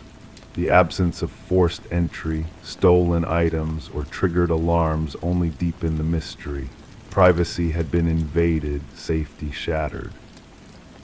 Forensics uncovered multiple fingerprints, mostly belonging to previous owners who had inhabited the property. A haunting pattern emerged as the investigation delved into the house's troubled past. The contractor who renovated the house 7 years earlier denied the existence of the basement, his denial tinged with fear. Digital forensics unveiled a trove of images stored on a hidden memory card, capturing not only the Mercers, but past families in intimate detail. Moreover, audio recordings recovered from a concealed box revealed conversations held in every corner of the house. "We must search every inch," Connors urged, her voice taut with urgency. The wall of photographs concealed a secret passage leading to a monitoring station, complete with cameras and a journal penned by the house's enigmatic builder, Edward Kelvin. His eerie observations painted a picture of a man consumed by his clandestine surveillance. The manhunt for Kelvin culminated in his discovery within the house's hidden nooks, his emaciated form a testament to his prolonged concealment. His detached demeanor during questioning hinted at a delusional belief that the families were mere players in his private drama. The Mercer family never returned, joining the ranks of those before them who fled, leaving their possessions behind. Kelvin's trial exposed the house's sinister design, a voyeur's paradise cleverly hidden within its walls. As the property was raised and the ground filled, the families haunted by the realization of being watched in their most intimate moments wondered if they had ever truly been alone in that house. The echoes of Kelvin's presence lingered, a chilling reminder that some secrets are best left undisturbed. And in the quiet of their new homes, they found themselves casting wary glances at air vents and shadowy corners, forever questioning if they truly knew the extent of the unseen eyes that had watched over them. Story 11: The Enigmatic Doll. In the depths of the attic, concealed beneath a worn-out blanket, they stumbled upon it. A porcelain doll, ancient and fragile, with its cobalt eyes fixed in a perpetual gaze. Sarah and Michael, a young couple who had recently acquired the Victorian house, marveled at the unexpected discovery. They brushed it off as just another overlooked relic from the past, a mere trinket with a forgotten history. Yet that night, as they retired to bed, an unsettling sensation crept over them. The air seemed dense, laden with an unspoken weight. The stillness of the night lingered, stretching into an eerie silence. And when the morning light filtered through the windows, the doll was no longer nestled in the attic shadows. It had migrated, perching ominously at the foot of their bed, a silent sentinel in the dim dawn. Sarah and Michael had been captivated by the allure of the old house, entranced by its intricate woodwork and enigmatic allure. Little did they know that the whispers of its troubled past would soon entwine with their own destinies, weaving a tapestry of mystery and dread.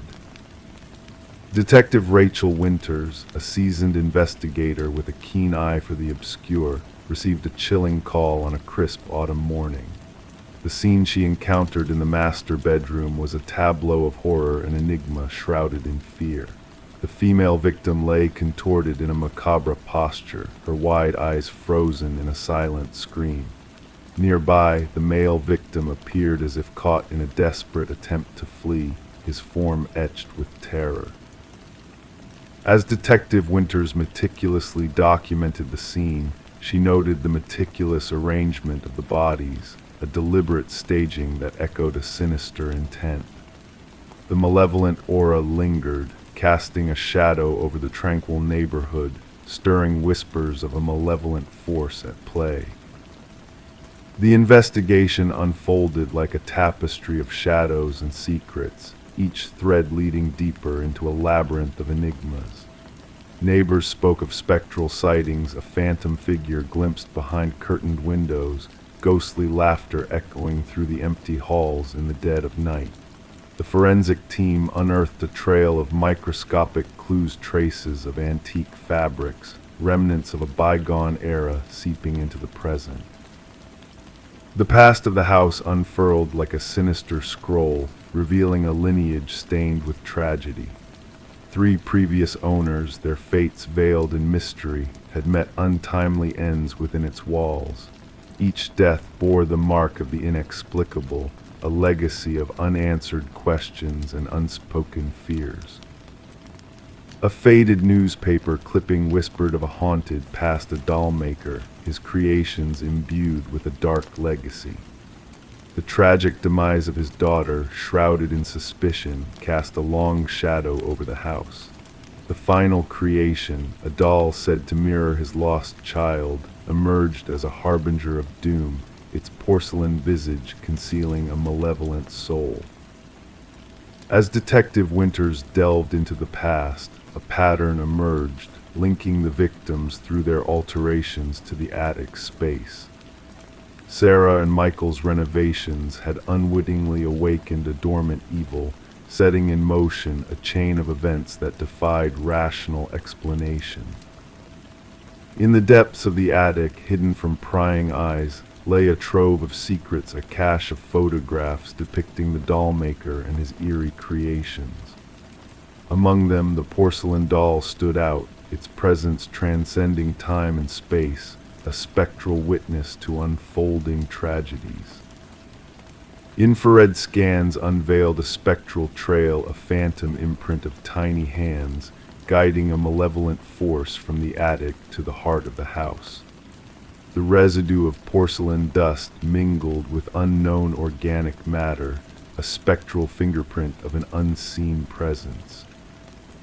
A chance encounter with a distant relative unveiled a cryptic lore, a tale of forbidden rituals and arcane knowledge passed down through generations. The dollmaker's legacy, steeped in occult lore, hinted at a darker purpose behind his creations, a bid to grant life to the lifeless, to bind souls to inanimate forms. The investigation spiraled into uncertainty, its tendrils reaching into the shadows of the unknown.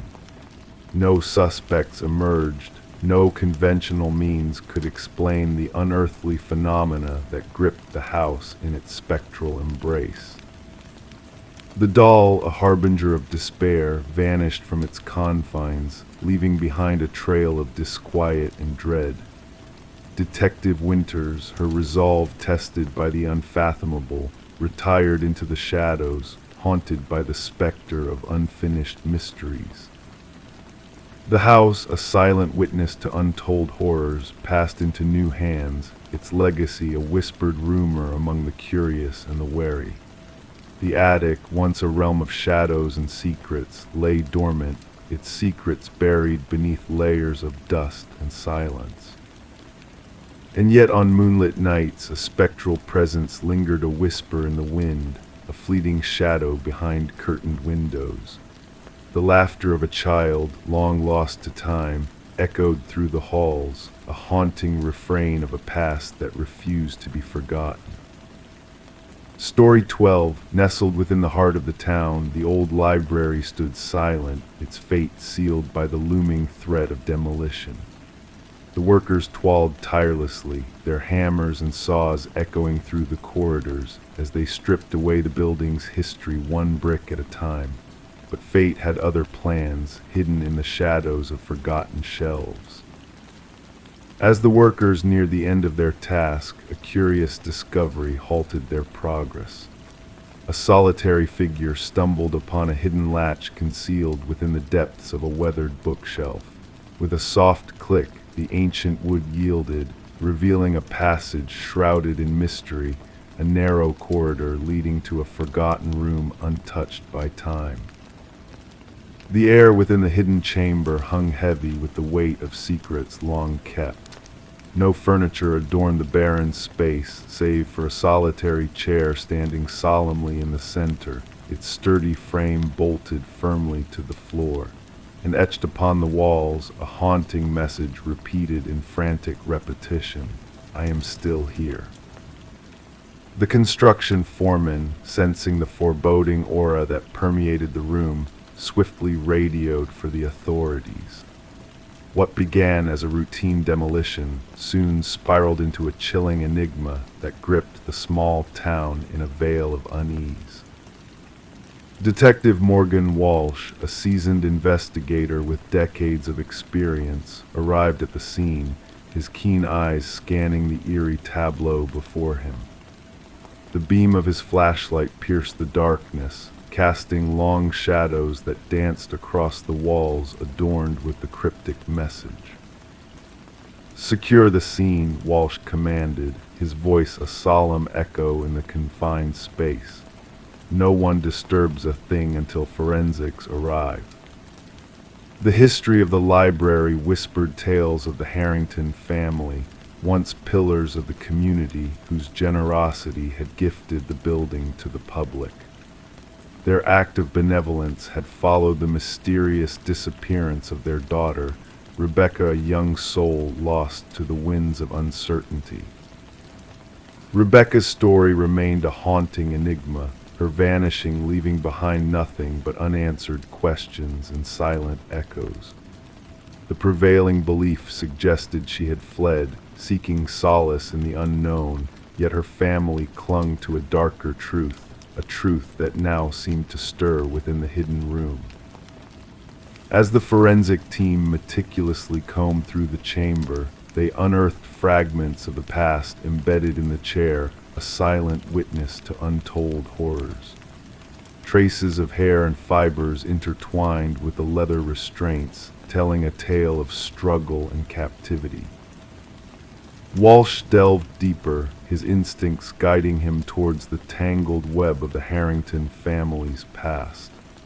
The timely donation of the library after Rebecca's disappearance tugged at his suspicions, hinting at a connection veiled in shadows. Further revelations emerged, painting a grim portrait of deception and betrayal.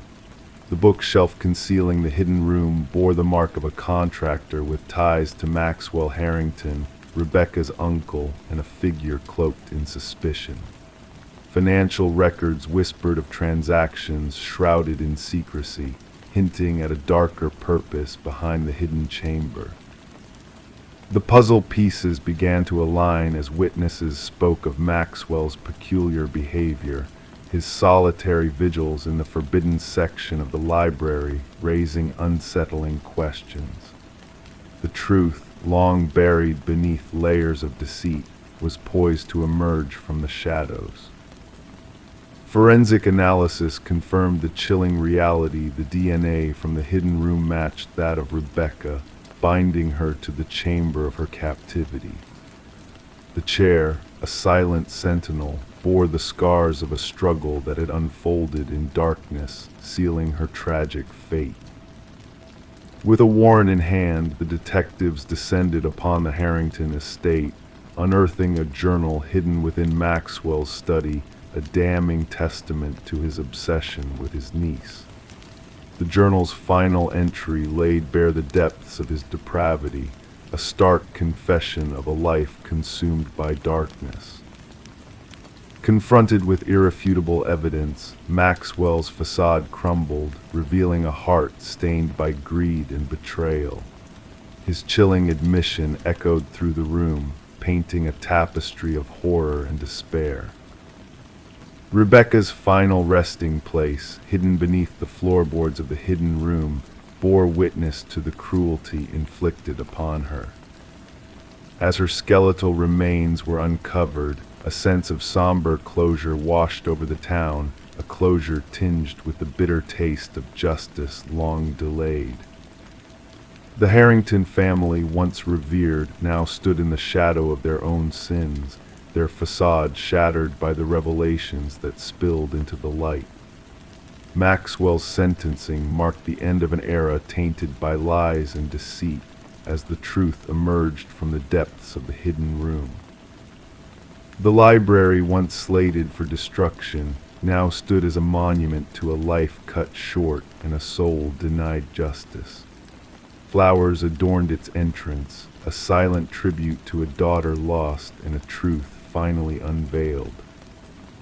Rebecca's message, etched in desperation upon the walls, whispered of a presence that refused to be forgotten, a presence that lingered in the quiet corners of the town, a guardian of secrets long buried. And as the town drifted into slumber, the echoes of her voice murmured softly, soothing the restless souls with the promise of peace at last. Story 13. The river whispered softly that morning, its currents gentle and serene, reflecting the sky like a polished mirror.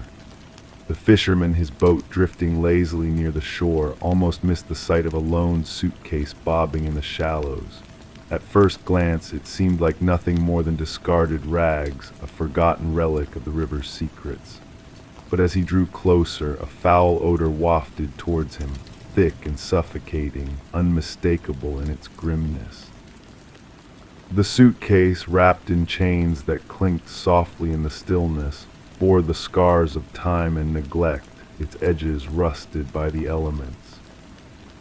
When the authorities pried open the case, it was not clothes that greeted their eyes. Instead, they found a tangle of hair, fingers frozen in a silent plea for help, and at the very bottom, a note whispered a chilling truth: this isn't the first.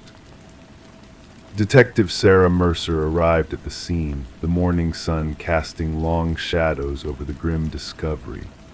The victim, a woman in her mid-30s, lay motionless on the muddy shore, her dark hair clinging to her pale, waterlogged skin.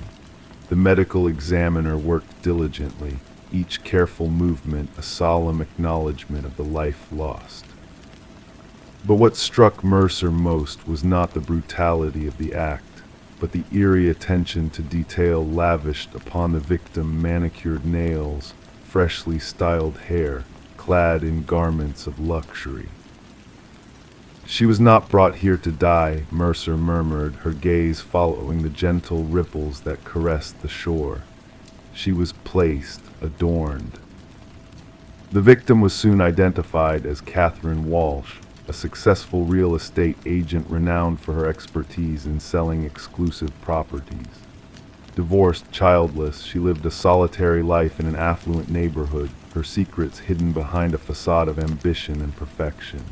Colleagues spoke of her with respect, citing her meticulous nature and guarded privacy. Her disappearance had been noted when she failed to attend a crucial showing, a potential sale that promised a substantial commission. She would never miss such an opportunity, her assistant insisted, her voice tinged with concern.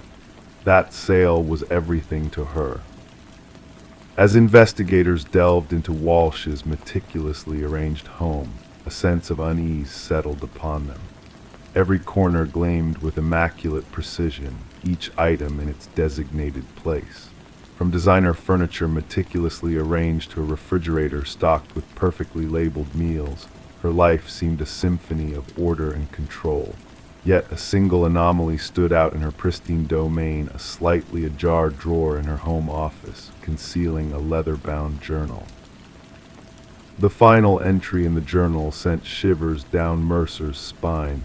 He's watching again, same car, different plates. Further exploration of Walsh's digital footprint unveiled a disturbing pattern: numerous emails from unknown senders, each bearing the ominous message, "I see your perfection." A haunting echo of obsession reverberating through cyberspace. Her online searches hinted at a growing fear, a desperate quest for security measures to protect herself. Mercer pieced together the fragments of Walsh's life, the chilling tableau of control and violation. "Our perpetrator is methodical," she confided to her partner. "This was not a crime of passion. This was a meticulously orchestrated ritual." A breakthrough emerged from an unexpected source. A local pawn shop owner recognized Walsh's distinctive emerald necklace among his wares, absent from her belongings. The man who had pawned it, a nondescript maintenance worker named Michael Linden, emerged as a person of interest. Surveillance footage unveiled his frequent visits to Walsh's building, his presence a sinister shadow in her meticulously curated world. When investigators searched Linden's modest abode, a chilling mosaic of obsession unfurled before them. Photographs of Walsh and other women adorned his walls, their unsuspecting faces captured in moments of vulnerability. Some images were defaced with red marks, a macabre tally of his twisted desires. Walsh was but one in a series of victims. Hidden behind a false panel in his closet lay a shrine of horror's personal artifacts, of each woman meticulously arranged, a grotesque homage to lives interrupted. Hair strands intertwined with a brush, lipstick-stained tissues bearing traces of a stolen kiss, keys to lives now extinguished. Each collection accompanied by a journal documenting intimate details, a voyeuristic catalog of stolen moments. The interrogation room turned frigid when Linden was brought in, his demeanor composed, his voice devoid of emotion. "They were flawed," he finally confessed, his words devoid of remorse. "They presented perfection, but I saw the truth. Catherine's desk drawer was always in disarray, her lipstick never quite perfect, her perfection was a facade. The search for the other victims mentioned in his cryptic note led investigators to remote sites where two more suitcases were recovered, each bearing the remains of women resembling Walsh in appearance and profession. Real estate agents who, like her, had marketed themselves as paragons of meticulous detail. At Lyndon's trial, he sat unmoving, a ghostly figure in the courtroom as the prosecution unraveled his sinister tapestry. His methodical stalking, his calculated intrusions into lives lived in ignorance of the danger lurking in the shadows. The families of the victims sat in solemn silence as the judge pronounced a sentence of life without parole, condemning Lyndon to a lifetime of captivity for his heinous crimes. For Detective Mercer, the case closed officially, but the shadows of unanswered questions lingered in the periphery. What twisted compulsion drove Lyndon to target these particular women, to seek out imperfections in their flawless facades? What darkness within himself did he seek to expunge through acts of cruelty and violation? As the river continued its tranquil journey downstream, carrying away the remnants of a tragedy now concluded, a chilling reminder remained on Mercer's desk, those haunting journals, testaments to lives shattered by the malevolent gaze of a predator hidden in plain sight. In the quiet hum of everyday life, in the facade of normalcy that masks unseen horrors, the darkness waits, patient and unrelenting, for the moment of revelation when the mask of perfection falls away to reveal the true face of evil. Story 14, The Mysterious Box, arrived without a trace of its origin, no tags or numbers to track its journey. Just a plain cardboard package dampened by the morning dew. It was not intended for her, the recipient's name incorrect, but her address right. Sarah Miller hesitated, knowing she should have ignored it, left it untouched on the porch. Yet curiosity tugged at her, urging her to unravel its secrets. With delicate fingers, she peeled away the tape, anticipating ordinary contents like books or clothes. Instead, nestled inside was a VHS tape, accompanied by a solitary sticky note that simply read, "Watch alone." Sarah held the black plastic cassette in her hands, sensing an unusual weight to it, as if it carried the burden of hidden truths. Her fingertips explored the worn edges, tracing the imperfections on the surface. The handwritten note bore the marks of urgency, each stroke etched with a sense of importance. Meanwhile, the world outside her home continued its usual rhythm, a distant dog's bark, the laughter of children, the drone of a lawnmower. Bringing the enigmatic package inside, Sarah placed it on her kitchen counter, uncertainty clouding her thoughts. The name on the box, Daniel Whitaker, meant nothing to her. In her years of residing in the house, she had never encountered mail addressed to that name. The previous occupants, the Johnsons, had long moved away to be closer to family. A battle between curiosity and unease waged within her as she eyed her old VCR, a relic of nostalgia. There was something about this tape that beckoned to her, a mystery shrouded in the familiar black plastic casing. Against her instincts, Sarah inserted the tape into the VCR. At first, static flickered on the screen, gradually sharpening into a discernible image. A dimly lit room materialized, illuminated by a single lamp, the camera angle askew and unsteady. A man sat in a plain wooden chair, his features initially obscured by shadows. "My name is Daniel Whitaker," the man's voice resonated through the room, calm yet tinged with a hint of urgency. "If you're watching this, someone has found you, and that means they will find me as well." Leaning forward, he revealed a face marked by exhaustion and apprehension, sunken eyes, stubbled chin, disheveled hair. "I am innocent. I need you to believe that. They fabricated evidence against me, planted false trails, even though I never laid a hand on her." As Daniel adjusted the camera, the room's barrenness came into view: sparse furnishings, empty walls, a temporary abode for someone ready to disappear at a moment's notice.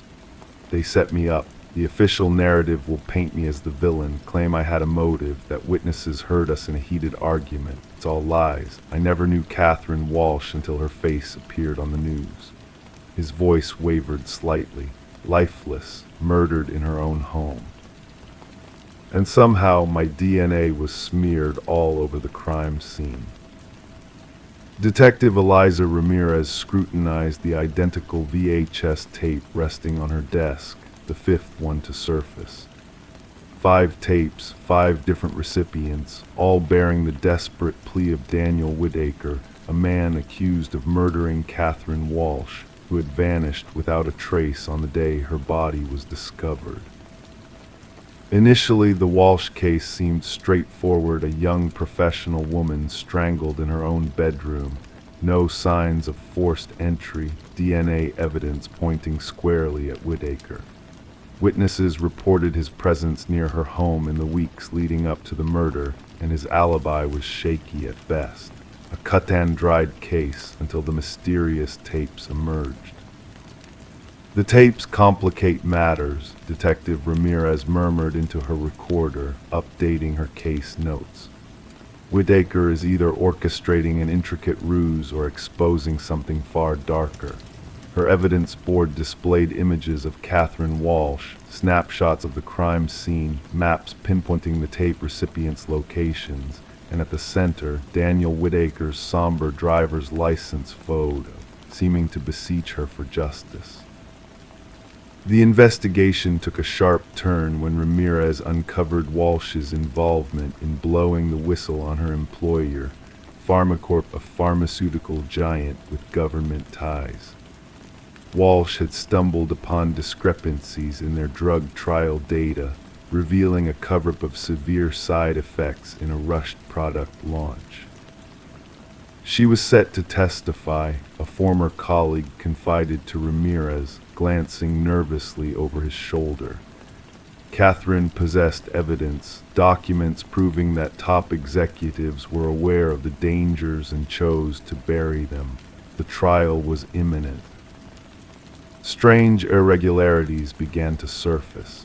The DNA evidence against Whitaker seemed too perfect, placed in locations incongruous with the crime scene.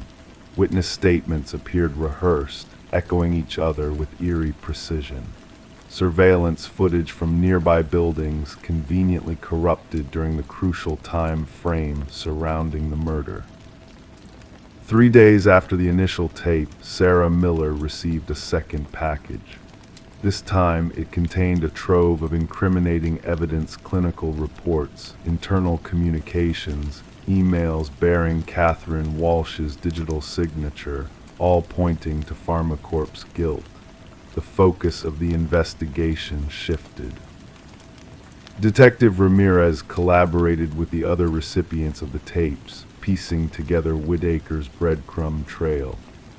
He had been an IT security specialist for a contractor servicing Pharmacorp, never crossing paths with Catherine, but stumbling upon her name in a suspicious security protocol he was not meant to access.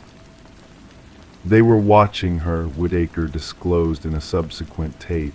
I saw the surveillance directives in the system. They knew she was gathering proof, and then I found myself locked out of the network. The following day she was dead, and suddenly I was the scapegoat. The breakthrough came when Sarah Miller noticed a crucial detail in her copy of the tape: a reflection in a window behind Whitaker, revealing a row of storage units. Working with Ramirez, they identified the location. Inside Unit 217 lay the smoking gun, Whitaker's journal chronicling the conspiracy, Catherine's original evidence, and damning schematics outlining his frame-up, penned by Pharmacorp's head of security, a former cop with access to evidence procedures. Justice was not swift but methodical, built on irrefutable evidence. 3 Pharmacorp executives faced indictments, the security head striking a deal to testify against his superiors. The tainted drug was pulled from consideration. Daniel Whitaker emerged from hiding, gaunt and haunted by his time on the run. Charges against him were dropped, yet the ordeal had left its mark. Sarah Miller and Whitaker met once more on her porch where it all began. "Why me?" she inquired. "Why send it to my address?" His gaze, weary yet resolved, met hers. "The algorithm chose you. I needed individuals unconnected to me or Catherine individuals off their radar, capable of discerning truth amidst the fabricated lies." In a moment of shared silence, they contemplated the thin boundary between justice and manufactured deceit. Sarah eventually remarked, "The wrong address turned out to be the right one." The VHS tapes were cataloged as evidence, tangible reminders that sometimes truth arrives in unexpected guises, bearing unfamiliar names, awaiting the curious souls willing to unveil its hidden depths. Story 15, the motel stood there, a relic of the past, a place where travelers sought respite for just a single night. The key exchanged hands with a peculiar glance from the clerk. "Remember, avoid the final door on the left," he whispered cryptically. Intrigue tugged at her, leading her to that very door that night. The knob chilled her hand as she hesitated before it. To the eye, it was indistinguishable from the rest until she pressed her ear against it and heard a faint breath from the other side. Detective Morgan Reed awoke groggily, slipping under the yellow tape marking the crime scene. The air carried a metallic tang, a familiar odor of blood. Stains tainted the threadbare carpet, turning it nearly black. The room itself was a paradox, a spotless bathroom, an untouched bed, and the grim sight in between.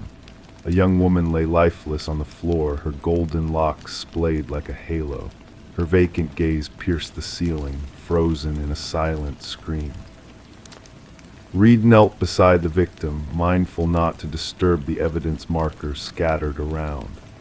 Third victim this season, the forensic expert stated matter-of-factly, capturing the tragedy through his lens. Same modus operandi. Reed nodded, absorbing the scene. The victim's attire spoke of elegance, out of place in this forgotten inn. A high-end handbag sat open on the bedside table, contents undisturbed. This was no robbery. A deeper motive fueled this heinous act. The motel manager lingered anxiously in the doorway, his complexion drained of color. "She arrived alone, paid in cash, I never imagined." His voice wavered. "It was the maid who discovered her during the cleaning."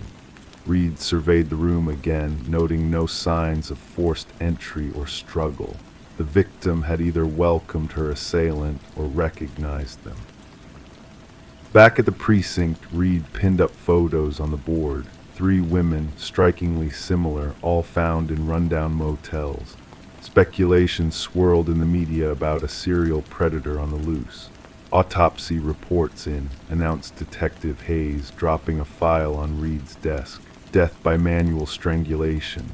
No DNA under the victim's nails, no signs of sexual assault." Frowning, Reed deduced, this is personal, not just random violence.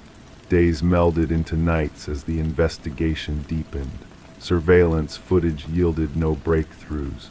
The victim, identified as Elaine Werner, was a meticulous financial analyst with no known enemies. Her circle described her as cautious, organized, unlikely to choose such lodgings willingly. A breakthrough surfaced during Reed's interview with Werner's sister. She mentioned a man from her workplace, the sister divulged, hands trembling around her cup.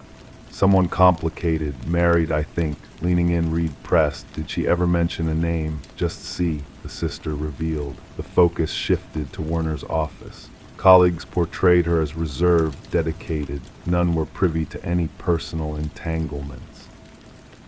Yet a business card tucked in her desk led to Charles Emerson, Senior Vice President. Emerson exuded poise when questioned, concerned, cooperative, distanced. His alibi checked out, dining with his spouse and friends. but a flicker in his gaze unsettled Reed during a casual inquiry about any off-work interactions with Werner. Days later, partial prints from Werner's purse matched Emerson's. Confronted, he confessed, "We were involved. She threatened to expose me to my wife." "Enough to end a life," Reed probed. Emerson's faade crumbled. "I never set foot in that motel." Yet records revealed a credit card transaction for the adjacent room paid by his corporate account. Inside, a hidden camera captured damning evidence.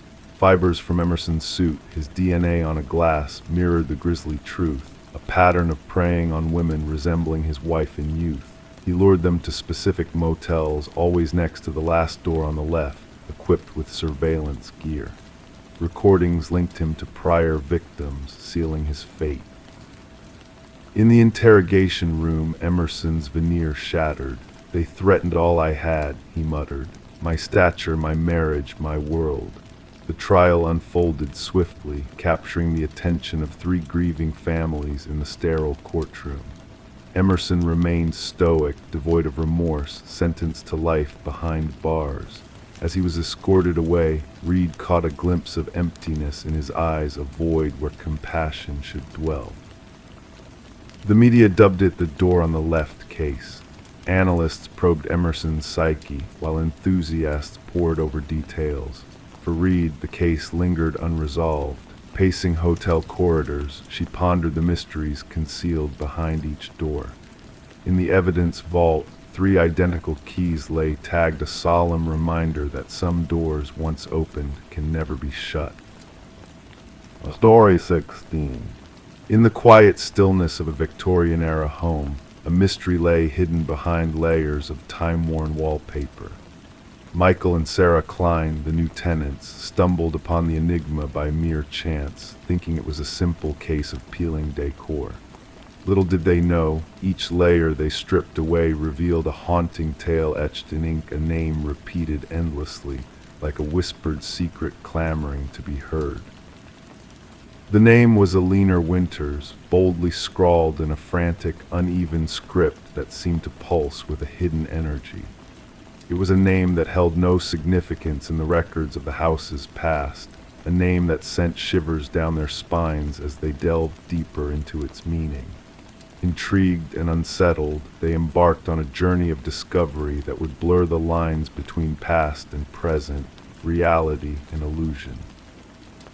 Michael and Sarah had been drawn to the allure of the old house, its ornate woodwork and high ceilings whispering tales of bygone days. But as they uncovered the hidden layers within the walls, a sense of unease crept over them, like a shadow cast by an unseen hand. What began as a simple water stain in the master bedroom unraveled into a web of secrets woven through time. With each layer they peeled back, a new chapter of the mystery unfolded. Outdated patterns from decades past gave way to the haunting presence of Alina Winters, her name a spectral echo of a life long forgotten. Who was she, this enigmatic figure whose presence permeated every inch of the wall, and why did she bear such a striking resemblance to the woman who had sold them the house? As the days turned into nights, the Kleins found themselves consumed by a quest for answers. Their initial curiosity evolved into an obsession, driving them to unearth the truth buried within the walls of their newfound home. With each revelation, the lines between past and present blurred, reality and illusion merging into a surreal tapestry of mystery and intrigue. Through tireless research and late-night conversations, they pieced together a puzzle that defied logic and reason. The name Alina Winters led them down a rabbit hole of forgotten memories and unsolved mysteries, intertwining their fates with those who had come before. And as they delved deeper into the heart of the enigma, they discovered a truth more chilling than they could have ever imagined. The revelation came in a whisper, a faint echo of a truth long concealed. DNA analysis, hidden spaces, and forgotten identities converged to reveal a tale of betrayal and obsession, of fractured minds and shattered lives. The walls of the house bore witness to a tragedy that spanned decades, a story of love twisted into madness, of identities lost and found in the labyrinth of the human psyche. And as the truth emerged from the shadows, the Kleins stood witness to a tale that transcended time and space, a story of redemption and reckoning, of justice served cold after years of silence. The name on the wall, Eleanor Winters, became a symbol of both remembrance and redemption, a beacon of light in the darkness of a twisted mind. And so, as the moon cast its gentle glow over the old Victorian house, Michael and Sarah found solace in the knowledge that they had uncovered a truth long buried, a mystery laid to rest beneath the layers of time. And as they drifted into the realm of dreams, the whispers of the past faded into the gentle hum of the night, carrying with them the secrets of a house where the walls themselves whispered of a story untold.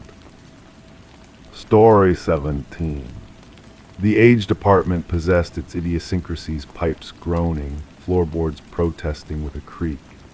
Yet the new resident discerned that what she heard transcended the realm of normalcy.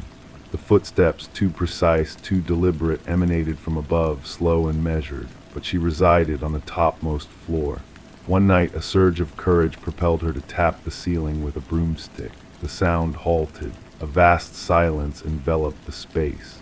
Then a solitary knock reverberated from within the ceiling.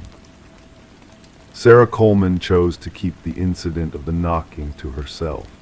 She convinced her mind that it was merely the old building adjusting, or perchance a small creature seeking refuge in the attic space. Even as the footsteps persisted night after night, she adapted, amplifying the volume of her television, donning headphones to bed, anything to drown out the rhythmic footfalls traversing her ceiling in the shroud of darkness. Detective Morris's introduction to the apartment came when a maintenance worker stumbled upon a concealed crawlspace during routine repairs. The worker had dismantled a portion of drywall in the hallway adjacent to Sarah's abode to rectify a water leak. Behind the wall, he unearthed a narrow passageway unaccounted for in the building's blueprints. Illuminated by his flashlight, the passage unveiled a makeshift living quarter, discarded food wrappers, empty water bottles, a soiled blanket, and a small journal. The building superintendent promptly contacted the authorities. Detective Morris, accompanied by his partner Detective Rivera, arrived to find the maintenance worker pallid and trembling. "Someone has been dwelling within the walls," he kept repeating. "Someone has been observing."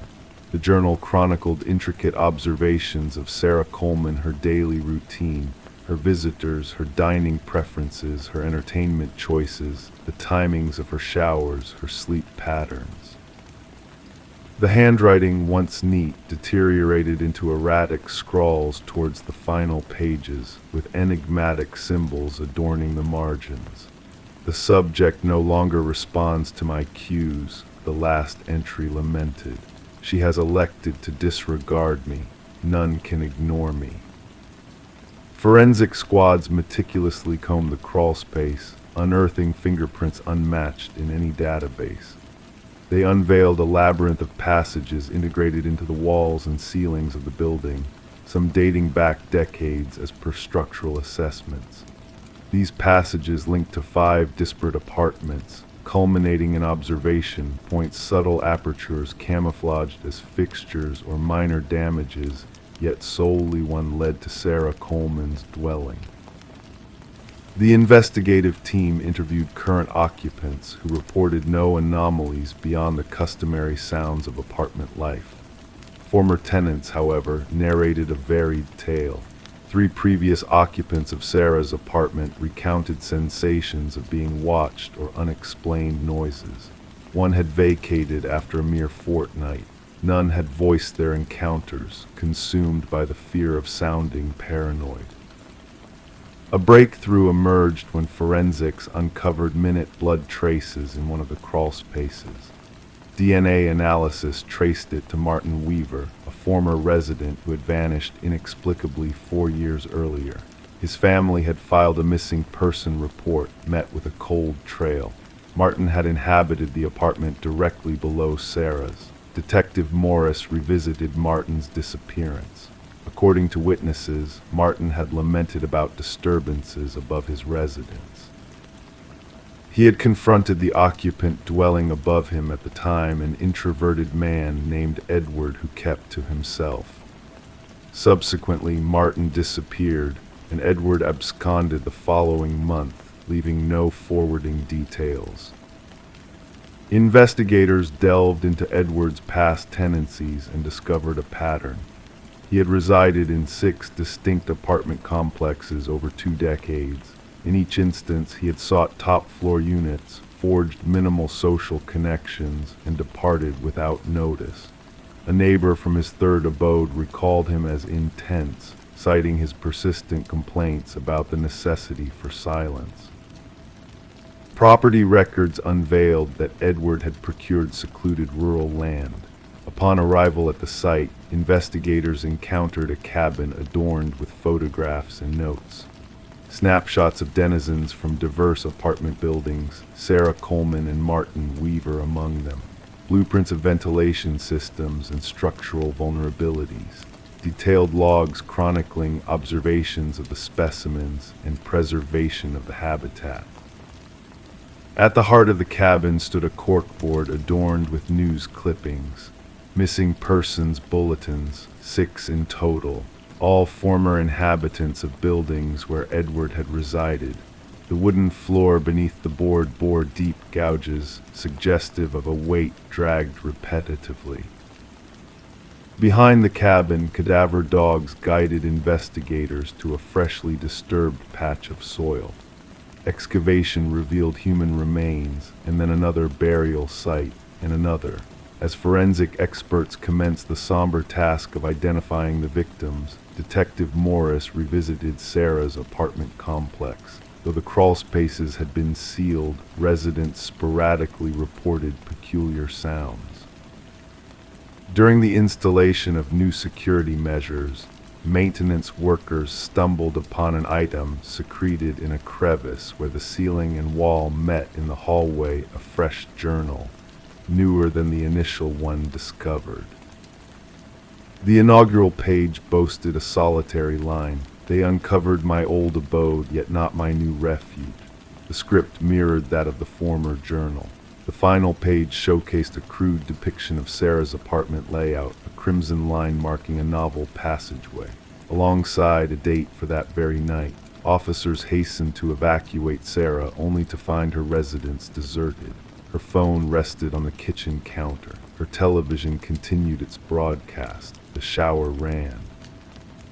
In the washroom, fog veiled the mirror. As it dissipated, a message materialized, etched by a fingertip on the glass. Look up. The panel in the ceiling above the shower had been dislodged. The pursuit of Edward lingers. Identified as Edward Mercer, erstwhile construction worker specializing in refurbishments, his expertise in building structures facilitated the creation of his clandestine network of observatories and passageways. Thermal imaging scans of Sarah's building divulged no current habitation within the walls. Sarah Coleman remains unaccounted for, her case interlinked with analogous vanishings across multiple states. Authorities have issued cautions to apartment complex managers regarding unauthorized alterations and concealed spaces. The specter that haunts Detective Morris most is not the graves or the journals or even the photographs of unwitting residents. It's the notion of Sarah, night after night, hearing those footsteps above her in an apartment devoid of an upstairs neighbor. Footsteps that ceased when she rapped and then reciprocated. At times, amidst nocturnal solitude within his own abode, Detective Morris finds himself gazing at his ceiling, attuned, waiting, pondering who else may be listening too. Story 18. It started with a pocket dial, a mere mix of static and muffled sounds. The operator could have easily brushed it off if not for a sudden voice that cut through the noise. A woman, her voice trembling with urgency, whispered, "He's here." And then silence descended like a heavy curtain. The phone number led to an empty house, a place that had been abandoned for what seemed like an eternity. There were no signs of forced entry, no disturbances in the stillness of the forgotten dwelling. But in the kitchen, covered in a thick layer of dust, there sat a phone on the counter, its screen softly glowing. The call had been made just moments before. Detective Morgan Reed found herself pressing the playback button repeatedly, the haunting whisper echoing in her mind, desperate, terrified, and utterly impossible. The abandoned property had once belonged to the Sullivan family, who had left after a tragic house fire ravaged most of the West Wing. No one had resided there since.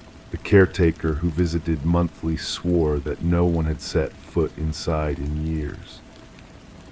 "Background check on the number," Morgan inquired of her partner, Detective Walsh. The response came back. The number was registered to Catherine Sullivan, the daughter of the former owners. She had passed away 3 years prior in a car accident. Morgan stared at the evidence bag containing the phone, trying to make sense of the inexplicable situation. A deceased woman's phone making calls from a deserted house, it defied all logic. The dust on the counter had been disturbed only where the phone rested, as though it had materialized out of thin air. The forensic team's efforts yielded little. No identifiable fingerprints on the device, just faint smudges that remained a mystery. No footprints leading to or from the house. The locked doors and sealed windows held onto their secrets tightly. The recording of that eerie call became the focal point of their investigation, those 11 seconds of static, faint breathing, and 5 words uttered in desperation. Voice analysis confirmed a chilling fact. The voice matched Catherine Sullivan's from old recordings with a staggering 98% certainty. The timestamp revealed that the call had occurred at the exact moment of Catherine's tragic demise 3 years earlier, down to the very minute. Morgan and Walsh delved deep into Catherine's past, interviewing everyone who had known her. Her father, now remarried, appeared genuinely perplexed. Her mother, living a solitary existence in a small apartment, crumbled upon hearing the recording. "That's my Katie," she whispered. "She sounds so frightened." Catherine's boyfriend at the time of her death, Mark Jennings, had a solid alibi for the night of the mysterious call. He had been working a night shift at the hospital, corroborated by multiple witnesses and security footage. Furthermore, the house had stood empty. The call should have been impossible, and yet it had happened. The investigation hit a standstill until a call came in from Catherine's mother. "I found something among Katie's old belongings," she quivered. "Katie kept a journal, the final entry. You must see it." In the pages of the journal, meticulous entries chronicled Catherine's relationship with Mark. It began with love, but spiraled into control, isolation, and eventually fear. The last entry bore a chilling message. "He discovered I'm leaving. He's furious. If something happens to me, it won't be an accident." Confronted once more, Mark's facade crumbled under the weight of the damning evidence from the journal. "You think I harmed Katie because of her words in that journal. That's not proof," he protested. "The accident report places you at the scene before emergency services," Morgan pointed out, "before anyone else arrived. I was concerned when she didn't show up. I went looking for her," Mark insisted. "But her car veered off a secluded road. How did you know where to find her?" Morgan's gaze bore into him. A pallor washed over Mark's face. "I already told you I was worried." The investigators revisited the site of Catherine's fatal accident. The car had been towed away long ago, but Morgan ordered a thorough search of the area using ground-penetrating radar. And there, buried 20 feet from the crash site, they unearthed Catherine's actual phone. The device they had found in the house was merely a decoy, a backup phone kept at her parents' home. Forensic analysis of the buried phone unveiled deleted text messages exchanged between Catherine and her sister on the night of her demise. Mark discovered I'm leaving him. He's tailing me in his car. And later, he's forcing me off the road. The medical examiner revisited the autopsy photos of Catherine. The injuries she sustained were not solely from the crash. There were defensive wounds on her hands, bruises suggestive of strangulation. When the police moved in to apprehend Mark, they found his apartment adorned with a shrine to Catherine photographs, stolen mementos from her family, and news clippings about her tragic death. Among his possessions, they stumbled upon audio editing software and scripts detailing how he had engineered the ghost call by manipulating Catherine's voice from old recordings. The call had been his twisted ploy, a macabre game aimed at confounding investigators and tormenting Catherine's grief-stricken family. As the scope of the investigation widened, more unsettling truths emerged. 2 additional deaths of young women, previously deemed accidents, now bore the mark of Mark's sinister influence. Both had been involved with him romantically. 6 days into the relentless manhunt, officers spotted Mark's vehicle parked outside the Sullivan house. Inside, they found him seated in the kitchen, fixated on a phone identical to Catherine's. He offered no resistance upon arrest. "She wouldn't keep quiet," he muttered to Morgan during questioning. "Even after I silenced her, she persisted, accusing me. I needed everyone to hear her, to believe she still lingered out there somewhere. A ghost can't testify against me." The jury swiftly rendered a verdict of guilty of first-degree murder after less than 3 hours of deliberation. As the verdict resonated through the courtroom, Catherine's mother clutched the journal to her chest.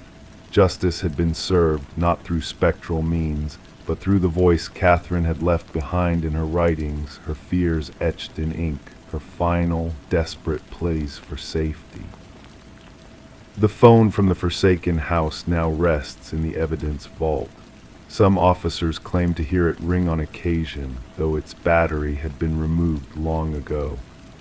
Catherine's tale endures not as a ghost story, but as a testament to the resilience of victims who find ways to be heard even when their voices have been silenced. Story 19. In the forgotten depths of the attic, buried beneath layers of dust and discarded memories, lay an old box that held secrets long concealed. Among the relics of the house's past owners, Rebecca unearthed a collection of faded Polaroids, snapshots of ordinary life captured in moments of joy and celebration. Birthdays, family gatherings, all innocent, all familiar, until she reached the final photo. There, frozen in time, was a scene that sent a shiver down Rebecca's spine. It depicted her own living room, the furniture unchanged, the curtains drawn just as she had left them. But the family portrayed in the picture was not hers, and in the shadows, barely visible, stood a figure, a man, watching. As she gazed at the eerie photograph, a sense of unease crept over her. Her fingers trembled, causing the edges of the Polaroid to quiver. The family in the image, a woman with honey blonde hair, a man with thick-rimmed glasses, and 2 children, smiled obliviously at the camera, unaware of the looming presence behind them. A moment of happiness captured, yet tinged with an unseen threat. Descending the creaking wooden stairs, Rebecca felt the weight of the house pressing in on her. What had once felt spacious and empty now felt suffocating, as if unseen eyes followed her every move. Placing the photo on her kitchen counter, she studied it under the harsh glare of the fluorescent light. The familiarity of the setting, the archway, the molding, the bay window clashed with the unfamiliar faces that stared back at her. Enter Detective Morgan, a man weathered by years of investigations, his eyes sharp and knowing. With a methodical air, he examined the photograph, his gloved hand tracing the edges before flipping it over to reveal a blank back. "Tell me about the Nelsons," he inquired, his voice a low rumble. Rebecca confessed her ignorance, explaining how the previous owners had departed without a trace. Taking the photo into his possession, Detective Morgan delved into the mystery that lay before them. The trail led back through the house's history, unraveling a series of disappearances that spanned decades. The Nelsons, the Crawfords, the Mornos, all connected by a common thread of vanishing without a trace. A breakthrough came unexpectedly as a former mail carrier identified the family in the photo as the elusive Sutherlands, a family that had resided in the house for a fleeting year before disappearing into thin air. Their story mirrored that of the families before them, a pattern of enigmatic departures that defied explanation. Forensic analysis of the photograph revealed unsettling details: a figure in the shadows, tall and male, his presence looming over the unsuspecting family. Enhanced imaging hinted at his intent gaze, his silent observation of those who crossed his path. And as the pieces began to fall into place, a chilling realization took hold. The house, a silent witness to a dark legacy, harbored secrets buried deep within its foundations. An architect's unfinished project, a construction manager lost to the shadows, and a string of families who met a mysterious fate, all intertwined in a web of deceit and disappearance. Beneath the cold concrete of the basement, a grim discovery awaited. The missing families preserved in the earth's embrace, their final moments captured in photographs that told a haunting tale of lives cut short. And among their belongings, the same camera that had captured their smiles, their unknowing faces turned towards the lens. As the investigation unfolded, a hidden chamber in the attic revealed a sinister truth, a makeshift sanctuary where the watcher had observed his victims, meticulously documenting their presence in his world. And in a journal filled with cryptic entries, a chilling message foretold of Rebecca's unwitting discovery and the dark fate that awaited her. Seeking refuge in a hotel under the watchful eye of law enforcement, Rebecca found no solace in the night's quiet hours. A phone call shattered the stillness, a breathy voice on the other end, followed by the mechanical click of a Polaroid camera. The echoes of a presence unseen, a threat unspoken, lingered in the air. The house, now a silent sentinel of its own dark history, stood abandoned, its secrets buried deep within its walls. Samuel Whitfield, a specter from the past, remained elusive, his true identity shrouded in mystery, his legacy a trail of unanswered questions. And as the shadows lengthened and the night deepened, new families, new homes, new watchers emerged from the darkness. The legacy of the man in the photograph lived on, a spectral presence haunting those who dared to seek the truth. And in the quiet of the night, where photographs developed in the dim light, the watchers waited, their vigil unending, their secrets untold. Story 20. In the stillness of the night, a solitary wooden plank yielded beneath her weight, a subtle movement that beckoned her curiosity. She knelt down, her fingertips tracing the edges, sensing the concealed void beneath the seemingly solid floor. With deliberate care, she pried up the boards, unveiling a shadowy, narrow expanse beneath the foundation of her new abode. Initially shrouded in dust and cobwebs, her eyes gradually discerned the presence of objects within. A mattress, a chair. And nestled in a corner, a weathered notebook, its pages adorned with a singular name, her own name, scrawled repetitively. Standing by her side, Detective Morgan Reed observed Sarah Coleman as she peered into the abyss beneath her recently acquired dwelling. Beyond the mere discovery of a hidden chamber, a profound unease reflected in Sarah's eyes, a violation of sanctuary, an intrusion of malevolence into what was meant to be a fresh beginning. Refrain from further contact, Detective Reed advised, her voice steady yet resolute. Activating her flashlight, she cast a beam into the concealed recesses, illuminating walls adorned with surveillance photographs, images capturing Sarah's comings and goings, a shrine of fixation that had lurked beneath her very feet. Sarah had procured the modest cottage from the estate of an elderly man named Walter Green, who had passed away without kin. The property had stood vacant for months prior to its listing. Described as charming and in need of minor refurbishment, no mention had been made of any peculiarities during inspections or negotiations. "I never crossed paths with the previous owner," Sarah murmured. "Neighbors spoke of his reclusiveness. I was led to believe the basement was sealed off long ago. It was in the inspection report." Crime scene investigators arrived, their equipment thumping against the wooden floorboards upon entry. Methodically, they documented the scene, gathering evidence and extricating the mattress, chair, and notebook from the hidden recess. Subsequent forensic analysis unveiled an array of fingerprints throughout the space, all belonging to Walter Green. What unsettled the investigators most was the timeline they constructed. From utility records and dated photographs, it emerged that Walter had surveilled Sarah for a minimum of 3 years before his demise. He had frequented the same locales, shopped at the same establishments, and even patronized the cafe where she occasionally worked. Yet Sarah harbored no memory of encountering him. Such levels of fixation tend to escalate, expounded the department psychologist during a debriefing. The subject transitions from fantasizing to strategizing. The concealed chamber implies a readiness for more direct action. Detective Reed's inquiry took a surprising turn upon interviewing Walter's former colleague from the maintenance department at the local mall. Fidgeting with his wedding band, the man confessed he'd speak of her at times, claimed she resembled someone he knew. "I assumed it was harmless infatuation. I never envisioned," his voice trailed off, fixated on his hands. "Did he ever allude to plans concerning her?" Reed probed. Not explicitly, but he had this phrase he'd repeat. About how she belonged with him. I dismissed it as mere talk.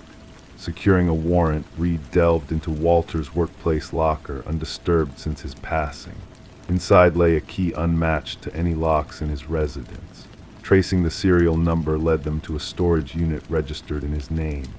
With a grating noise, the metal door ascended, revealing meticulously arranged furnishings mirroring Sarah's former apartment, replicas of her bed, her desk, even her living room ensemble. An unsettling simulacrum of her living space, down to the minutiae of decor. Atop the replica desk sat a mannequin adorned with a wig identical to Sarah's hairstyle. Most disconcerting was a calendar emblazoned with a date precisely 1 week post Walter's sudden demise due to a heart attack. The circled date bore a single word: together. The investigation unveiled that Walter had been institutionalized in his youth following an obsession with a female educator. His records detailed therapy for erotomania, a delusion wherein the subject believes another is in love with them despite evidence to the contrary. Released and uneventful for decades, something in Sarah rekindled his former fixations. At the precinct, Reed spread crime scene photos across the conference table. In his final moments, he believed in a unique bond with her, a destined unity. Could she have encountered him unknowingly, an event that triggered his obsession?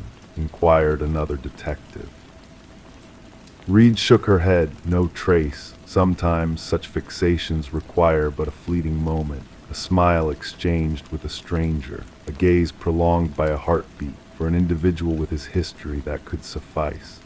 Electing to sell the residence, Sarah found herself unable to inhabit it without trepidation. During the final walkthrough with her realtor, she stood in the living room embracing herself. "I ponder what might have unfolded had his demise been delayed," she murmured. "How much longer would I have dwelled here, oblivious to his watchful eye, unaware of the secrets concealed beneath my very feet?" Following Walter's demise, the case was officially concluded, categorized as stalking with intent to abduct, though the abduction never transpired. Psychological evaluations of the evidence intimated Walter's designs to confine Sarah within either the hidden chamber or the storage unit. Relocating afar, adjusting her routines, and guarding her personal information, Sarah endeavored to elude the specter of danger. Detective Reed sporadically checked in on her, an unspoken acknowledgement of how proximate Sarah had come to becoming another statistic, another casualty. The cottage exchanged hands, purchased by a young couple oblivious to its history. The concealed chamber was sealed, the floorboards replaced. Life persisted. Yet for those privy to the truth, the tale of the room beneath the floor served as a haunting reminder of the perils that may silently lurk, of monsters who perish ere capture, and of victims who remain ignorant of the precipice upon which they once teetered. Story 21. It arrived in the mail, wrapped in a plain envelope with no return address. A single brass key worn with time. The homeowner didn't recognize it, but something about it felt familiar. When she slid it into every lock she owned, nothing turned. It wasn't hers. But when she placed it on the coffee table, the old grandfather clock in the hallway let out a single, hollow chime despite having been broken for years. Sarah Miller reported the strange occurrence to authorities after finding the mysterious key. What seemed like an odd mishap soon unraveled into one of the most disturbing criminal investigations the quiet suburban neighborhood had ever witnessed. The responding officer initially dismissed her concerns. A key in the mail, perhaps a mistake, he suggested, but Sarah insisted something felt wrong. The officer reluctantly took the key as evidence, mostly to appease her, placing it in a small evidence bag that would later become central to a sprawling investigation. Detective Robert Harmon received the case file during the morning briefing. A veteran investigator with the Special Victims Unit, he had developed an intuition for cases that would evolve beyond their seemingly innocuous beginnings. The brass key sat on his desk, unremarkable yet somehow unsettling. Background checks revealed Sarah had no criminal history. A retired high school English teacher, widowed, with 2 adult children living across the country. Nothing suspicious in her financial records, phone logs, or social media. She appeared to be exactly what she claimed, an innocent recipient of something strange. The forensic team found no fingerprints on the key besides Sarah's. The envelope yielded nothing except a generic postmark from the regional distribution center. No DNA, no trace evidence. The key itself was a standard Schlage, available at any hardware store, though well worn and at least several years old. The breakthrough came unexpectedly when Detective Harmon decided to run the key's unique bidding pattern through the department database.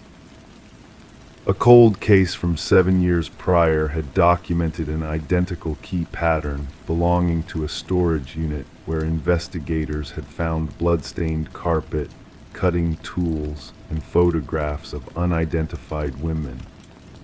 The original investigation had stalled without sufficient evidence to identify a suspect. Harmon pulled the dusty case files. The detective who had worked the case had since retired. The storage unit had been rented under a false identity, paid in cash. Surveillance footage had long been overwritten. The evidence collected had yielded partial DNA samples, but no matches in any criminal database. The photographs recovered from the storage unit showed 5 different women, all appearing unconscious. Only 3 had been identified during the original investigation, all reported missing, but never found. Their cases remained open, classified as suspected homicides without bodies. Sarah Miller recognized none of the women when shown the photographs. She grew increasingly anxious as the investigation proceeded, installing new locks and a security system in her home. The question lingered, why had someone sent her this key? Harmon ordered a fresh analysis of the original evidence using newer techniques. The partial DNA sample was expanded and run through genealogical databases. This yielded a distant familial match, a second cousin twice removed from the suspect. Working backward through family trees, investigators narrowed their focus to Harold Jenkins, who had lived 2 streets away from Sarah Miller until moving away approximately 6 years ago. His current whereabouts were unknown. Further investigation revealed Jenkins had been a substitute teacher at the same school where Sarah taught, though they had minimal documented interaction. His employment records showed scattered work history, long unexplained gaps, and frequent relocations. His former residence yielded nothing unusual upon inspection. Neighbors described him as quiet, unremarkable, someone who kept to himself, the common refrain that often follows revelations about predators hiding in plain sight. The big question remained unanswered: why send the key now? Why to Sarah Miller? Harmon theorized it might be a trophy, a warning, or perhaps a macabre invitation. The search for Jenkins intensified. His driver's license hadn't been renewed, no credit card activity, no tax returns. The digital breadcrumbs people typically leave behind were conspicuously absent, suggesting an intentional effort to remain untraceable. The true horror of the case emerged when authorities investigated a small cabin registered to Jenkins' deceased mother. Beneath the weathered wooden floorboards, investigators discovered a concealed room accessible only through a trapdoor. Inside, meticulously organized shelves held dozens of identical brass keys, each with a name and date engraved on a small attached tag. 5 keys corresponded to the women from the photographs. The remaining keys, 27 in total, presented a horrifying implication of additional victims previously unknown to authorities. Buried behind the cabin, forensic teams recovered human remains. The excavation continued for weeks as investigators unearthed multiple bodies in varying states of decomposition. Sarah received round-the-clock protection as the manhunt for Jenkins expanded nationwide. Behavioral analysts suggested the key represented a twisted invitation, Jenkins selecting Sarah as someone to appreciate his work. The press dubbed him the Keymaster, a name that spread rapidly across national headlines. Fear permeated the community as residents questioned how such horror had existed among them undetected. Detection dogs tracked a scent from the cabin into the surrounding wilderness. Search teams combed dense forest areas. Thermal imaging drones scanned terrain too dangerous for ground teams. The manhunt became one of the largest in regional history. A wildlife photographer hiking in remote woods captured an image of someone matching Jenkins' description. The grainy photograph showed a bearded man with hollow eyes carrying a backpack, heading deeper into the wilderness. Authorities closed in on the area, establishing a perimeter. Tactical teams navigated difficult terrain while psychological profilers predicted Jenkins would not surrender. They anticipated he might have prepared for this contingency with hidden supplies and escape routes. The final confrontation occurred when a patrol officer encountered Jenkins attempting to cross a river. Rather than surrender, Jenkins retreated to higher ground, where he barricaded himself in an abandoned fire observation tower. Negotiators attempted communication for hours without response. When tactical teams finally breached the tower, they found Jenkins dead from a self-inflicted wound. Beside his body lay a journal containing detailed accounts of his crimes, alongside a single brass key identical to the one Sarah had received. Inside a waterproof container, investigators discovered additional evidence, including photographs, maps marking burial locations, and personal effects taken from victims, a methodically preserved record of atrocities spanning nearly a decade. The journal's final entry addressed Sarah directly. "You never noticed me, but I noticed everything about you. The key opens nothing because what I wanted to give you cannot be unlocked with metal, only with recognition. Now everyone will remember my name." The subsequent investigation identified 32 victims in total. Families who had spent years wondering about missing loved ones finally received answers, though the closure came with the unbearable weight of confirmed tragedy. Sarah never returned to her home, unable to reconcile the horror that had brushed so close to her ordinary life. The grandfather clock that had mysteriously chimed was examined and found to contain a small wireless receiver Jenkins had been watching, waiting for the moment she received his gift. The case remains one of the most disturbing examples of predatory behavior hiding beneath a veneer of normalcy. Psychological researchers continue studying Jenkins' writings, seeking insights to identify similar offenders before they act. And somewhere in an evidence locker, a collection of brass keys sits in silent testimony to lives cut short, each key opening nothing, yet unlocking a devastating truth about the darkness that sometimes hides behind unremarkable facades. Story 22. In the hush of twilight, a young woman felt the urge to transform the nursery, to cloak it in new hues before the baby's first cry echoed within its walls. The faded blue, a silent witness to bygone tales, beckoned for a fresh canvas of white to enfold it. As the brush swept across the surface, a hidden secret stirred beneath, emerging gradually like a ghostly whisper. Letters materialized, cryptic and enigmatic, spelling out a chilling command: "Don't let it hear you." A shiver danced down her spine, a premonition lingering in the air. Stepping back, her gaze fell upon something inexplicable: tiny handprints imprinted in the wet paint, too high for any child's reach. Thus began the enigma of the Morgan residence, an enigmatic saga that would come to be known as the Whispering House case. The couple, drawn by a bargain too good to be true, had acquired the Victorian abode, unaware of the shadows lurking within its time-worn walls. Detective Sarah Klein, a seeker of truths veiled in darkness, arrived at the threshold, her footsteps muffled by the weight of the unknown. The expectant woman greeted her, the weariness etched in the lines of her face, a tale of sleepless nights whispered in her eyes. With a tremulous voice, she unraveled the tale of the hidden message and the spectral handprints that defied reason. The narrative unfolded like a thread woven from the fabric of time, revealing a tapestry stained with dread. Prior inhabitants had fled under the cloak of night, leaving behind whispers that lingered like phantoms in the air.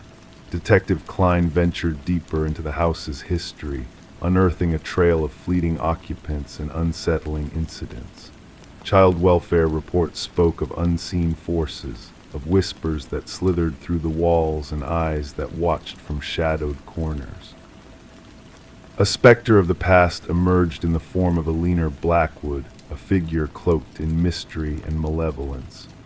Once a matron of an orphanage shrouded in secrets, her legacy cast a pall over the house like a lingering curse. The detective delved into the annals of time, unearthing a chilling truth buried beneath layers of deceit and oblivion. The walls of the nursery bore witness to the suffering of innocents, their silent screams echoing through the years. Handprints, frozen in time, bore witness to the horrors that had transpired within those walls, a silent testament to the darkness that lurked within. As the investigation unfolded, a grim revelation surfaced: a circle of shadows beneath the earth, a macabre tableau of lost innocence. The children, long forgotten by the world, found their voices in death, their names etched in sorrow and regret. The detective, haunted by the echoes of the past, sought closure for the lost souls who had met a tragic end. In the aftermath, the truth emerged like a specter from the shadows, illuminating the darkness that clung to the house like a cloak of despair. The nursery, a chamber of secrets and sorrows, bore witness to a crime that transcended the boundaries of time and space. The house, tainted by the echoes of the past, stood as a monument to the sins of those who had come before. The whispers of the children lingered in the air, a haunting melody that refused to fade into oblivion. And in the stillness of the night, the handprints glowed like beacons of remembrance, a silent plea for justice in a world plagued by shadows. And so the house stood as a testament to the darkness that dwells within us all, a reminder that some crimes leave scars that time cannot erase. Detective Klein, with a heavy heart, closed the chapter on the Whispering House case, knowing that some mysteries are destined to remain unsolved, lost in the mists of time. Story 23, The Enigmatic Manor. The new owners brushed off the crackling intercom as a quirky relic of the past. The Victorian manor, with its blend of old charm and modern renovations, exuded an air of mystery. Daniel and Meredith Parker were intrigued by the history embedded within its walls, unaware of the secrets that lay dormant. One fateful night, curiosity got the best of the husband as he pressed the intercom button. A faint whisper, laden with an eerie question, crackled through the speaker, sending a shiver down his spine. Startled, he turned to his wife, only to find her denial of speaking those words. The atmosphere in the house seemed to shift, as if the past was reaching out to them in hushed tones. Detective Sarah Reeves arrived at the manor in response to a peculiar call about a possible break-in. However, as she stepped onto the gravel driveway, a sense of unease crept over her. Daniel met her at the door, his expression haunted by the events unfolding within the walls of the grand estate. Guided by the Parkers, Detective Reeves ventured through the dimly lit foyer where the tale of the intercom unfolded. Static turned to whispers, whispers to sentences, revealing a haunting presence that seemed to linger in the air. Meredith, visibly shaken, disclosed a chilling discovery hidden behind a wall, a journal belonging to Alina, the previous owner, chronicling her fears of her husband's malevolent intentions. The journal entries painted a grim picture of Alina's suspicions, leading to a harrowing revelation buried within the property. Forensic evidence unearthed human remains beneath the garden shed, shedding light on a dark chapter in the manor's history. Vincent Blackwood, Alina's husband, stood accused of a crime that had remained concealed for decades. As the investigation progressed, the truth of Vincent's deception unraveled. His meticulously crafted facade of Alina's disappearance crumbled under the weight of evidence. Vincent's confession echoed through the halls, his chilling admission of silencing his wife's voice reverberating in the minds of all involved. The trial concluded swiftly, with Vincent admitting guilt to a crime that had long been obscured. The judge's sentencing reflected the gravity of his actions, condemning the calculated nature of the murder and the web of lies spun over the years. Daniel and Meredith, unable to bear the weight of the manor's dark past, bid farewell to the house that held secrets too sinister to ignore. A somber memorial for Alina marked the end of an era, as the garden, once tainted by tragedy, found solace in restoration. The intercom, a conduit for the voices of the past, was removed during renovations by the subsequent owners, silencing the echoes that lingered in its wires. Detective Reeves revisited the case file, pondering the enigmatic nature of the manor that seemed to have a voice of its own. The legend of the house that answered back echoed through law enforcement circles, a testament to the enduring spirit of a leaner and the justice that eventually found its way to Vincent Blackwood. Driving past the manor on her way home, Detective Reeves would slow down, the window cracked open to catch whispers carried on the breeze. In the stillness of the night, the house held onto its secrets, a silent witness to a tale that transcended time. Story 24. As she crossed the threshold, the dust danced in the still air, swirling in a silent waltz. The abandoned house stood frozen in time, its peeling walls whispering forgotten tales, its furniture draped in ghostly sheets. Each step felt like treading through a dream with a single unsettling detail: the doors. No matter which one she chose, they all led her back to the same room, like a haunting loop she couldn't escape. The parlor embraced her with its familiar presence, a puzzle she couldn't solve. And when she turned to leave, the front door had vanished into thin air, leaving her trapped in this enigmatic labyrinth. Detective Sarah Lind found herself at the heart of a mystery that transcended the physical realm. The abandoned Victorian, once a mere curiosity, now bore the weight of a tragic crime. Inside, shadows whispered of secrets long buried, while forensic technicians moved like specters through the dimly lit rooms. The house had a reputation for spinning compasses and watching eyes, but now it held secrets darker than any whispered tale. The discovery of Morgan Pierce's body added a chilling chapter to the house's history. Seated in the parlor, her form peaceful and hands folded, Morgan seemed to await a visitor who never came. The absence of struggle, the serene expression, it all painted a picture of eerie stillness that sent shivers down even the most seasoned investigators' spines. The medical examiner's hushed words revealed the grim truth: Morgan had been asphyxiated, her life snuffed out in silence. Questions lingered in the air like echoes in a forgotten chamber. Who had found her? Why had she returned to the house time and again, drawn by its mysterious allure? Morgan, a student of architectural anomalies, had ventured into the Victorian's depths in search of answers. Her journal spoke of strange phenomena, of doors leading to shifting realities, of a house that seemed to remember its past with a haunting clarity. But her quest had led her down a path she could not escape, a path that ended in shadows and silence. The investigation uncovered fragments of deleted messages, cryptic conversations with a mysterious figure who shared Morgan's obsession. The house, it seemed, held secrets that beckoned to those who dared to listen, to understand. But understanding came at a price too steep for mortal minds to bear. Adam Reeves, an expert in architectural history, held keys to the house's enigma. His knowledge of spatial anomalies drew Morgan to him, forging a connection that transcended mere curiosity. Yet even he could not escape the house's grasp, falling victim to the same unseen force that claimed Morgan's life.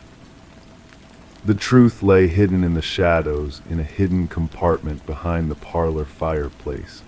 Artifacts from distant lands whispered of ancient rites, of powers beyond mortal comprehension. The carved figurine at the center hinted at a deity of liminal spaces, of thresholds between worlds. And in that sacred chamber, the threads of fate intertwined, weaving a tapestry of mystery and sorrow. As the investigation unfolded, new revelations emerged, a presence unseen, a hand guiding events from the shadows. Fingerprints not belonging to the living traced a path through the house, leaving behind traces of a presence both ancient and malevolent. And then, like a final act in a tragic play, Adam Reeves met his end, joining Morgan in the realm beyond. His final message, a testament to the house's insidious power, spoke of truths too terrible to comprehend, too seductive to resist. The Victorian now stood condemned, a monument to the mysteries that dwell in the spaces between worlds. Its doors remained closed, its secrets buried deep within its walls. Yet whispers persisted of lights flickering in the night, of figures seen where no living soul dared to tread. The house claimed its victims, not with chains of iron, but with bonds of perception, with illusions that ensnared the unwary. And as the darkness embraced its silent halls, the truth remained as elusive as an echo in the night, a riddle waiting to be solved by those brave enough to seek it. Story 25, The Enigma of the Vanishing Man. In a quaint coffee shop where time seemed to stand still, a man had made a peculiar habit of his daily routine. His presence was as constant as the aroma of freshly brewed coffee, yet he remained a mystery to those around him. The barista would greet him with a knowing smile, but his identity remained shrouded in secrecy. Then one fateful day, the man failed to appear at his usual spot. Concerned, the staff searched his customary table only to discover a forgotten wallet. Within its confines lay a driver's license bearing a face without a name, an enigma in human form. The police delved into the surveillance footage, hoping for answers, only to uncover a perplexing truth. Detective Sarah Mercer, a woman of keen intuition, studied the footage with a furrowed brow. The man, now dubbed John Doe in the investigative files, appeared ordinary in every aspect. Yet his sudden disappearance defied all logic, leaving a trail of bewilderment in his wake. As Mercer scrutinized the recordings, a chilling realization dawned upon her. John had entered the coffee shop, taken his usual seat, and engaged in his routine activities. However, a moment later, he vanished into thin air, leaving no trace of his departure. The mystery deepened as even the bathroom cameras yielded no clues to his whereabouts. Returning to the precinct with the enigmatic wallet as her guide, Mercer sifted through its contents with a sense of unease. Blank spaces replaced vital information, hinting at a deliberate erasure of identity. Credit cards devoid of names, currency neatly arranged, and a solitary business card with a cryptic phone number all whispered of a clandestine existence. A phone call to the mysterious number yielded only silence, punctuated by the rustle of unseen pages. The barista's recollections painted a portrait of a solitary figure, always engrossed in his writing, a man of few words but generous actions.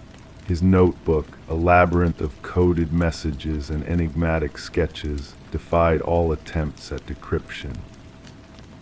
The investigation took an eerie turn when Mercer noticed a peculiar anomaly in the security footage, a flicker in time coinciding with John's daily arrival. Intrigued, she revisited the coffee shop, drawn to an antique mirror adorned with cryptic symbols reminiscent of those in the elusive notebook. Upon questioning the shop owner, a revelation surfaced. The mirror concealed a hidden chamber brimming with identical wallets and a journal chronicling decades of enigmatic entries. The final message, a portent of closure, hinted at experiments beyond comprehension and a looming threat. As whispers of spectral sightings and inexplicable phenomena plagued the once tranquil coffee shop, a chance encounter with an elderly physicist unraveled the tangled threads of the mystery.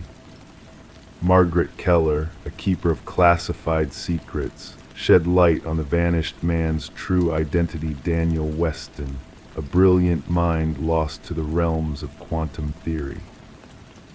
Mercer's investigation led her to the nexus of it all, the coffee shop erected atop the remnants of Weston's enigmatic experiments.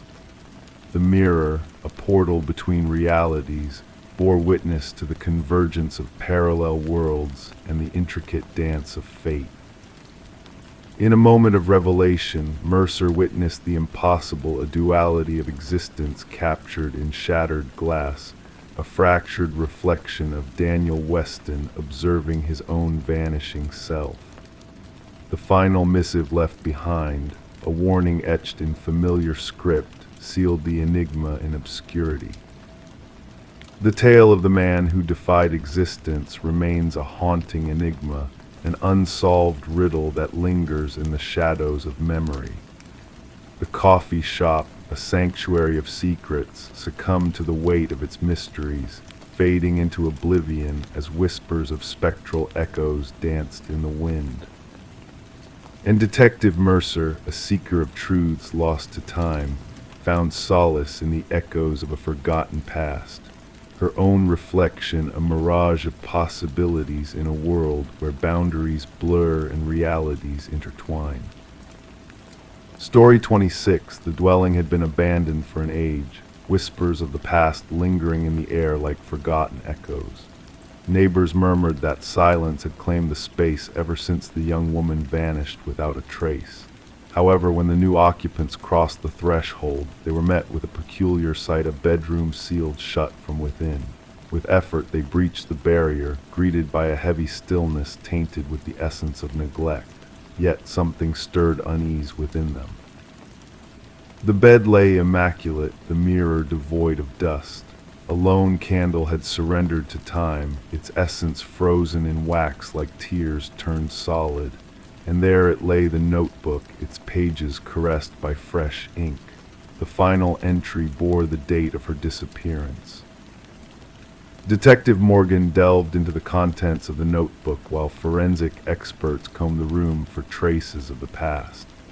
The meticulous script belonged to Elise Winters, a young soul of 26 lost to the shadows almost half a decade prior. Her writing danced elegantly across the pages, each stroke a testament to her methodical nature until the final entry, where the ink had pressed forcefully, leaving imprints on blank canvases of paper. "I know he's watching me tonight," the chilling words on the last page whispered. "The same car has circled thrice. My cries for aid fall on deaf ears. If fate should strike, know it was no chance encounter." Closing the notebook, the detective secured it in an evidence pouch, the room heavy with the scent of dust and an elusive chemical hint. The landlord lingered in the doorway, a pallor claiming his features. "We scoured every inch before offering it up for rent," he muttered. "That door should not have been locked." Elise had been a paralegal at Harriman and Associates, a prestigious legal entity entwined in high-stakes corporate affairs. Colleagues painted a picture of a meticulous, dedicated young woman who had withdrawn into the shadows before her disappearance. She lingered after hours, her supervisor recalled, mentioned anomalies in the Westridge acquisition files, numbers twisted, documents warped. Photographs of Elise adorned the room, auburn tresses, eyes harboring secrets behind spectacles, always clad in professional attire. The images portrayed a woman too composed to vanish without a trace, too structured to fade into oblivion. The bedroom revealed scant clues, no signs of struggle, no crimson trails, just an eerie snapshot frozen in time, as if Elise had stepped away momentarily, intending to return. The candle, a relic of the past, stood silent witness to the mysteries held within.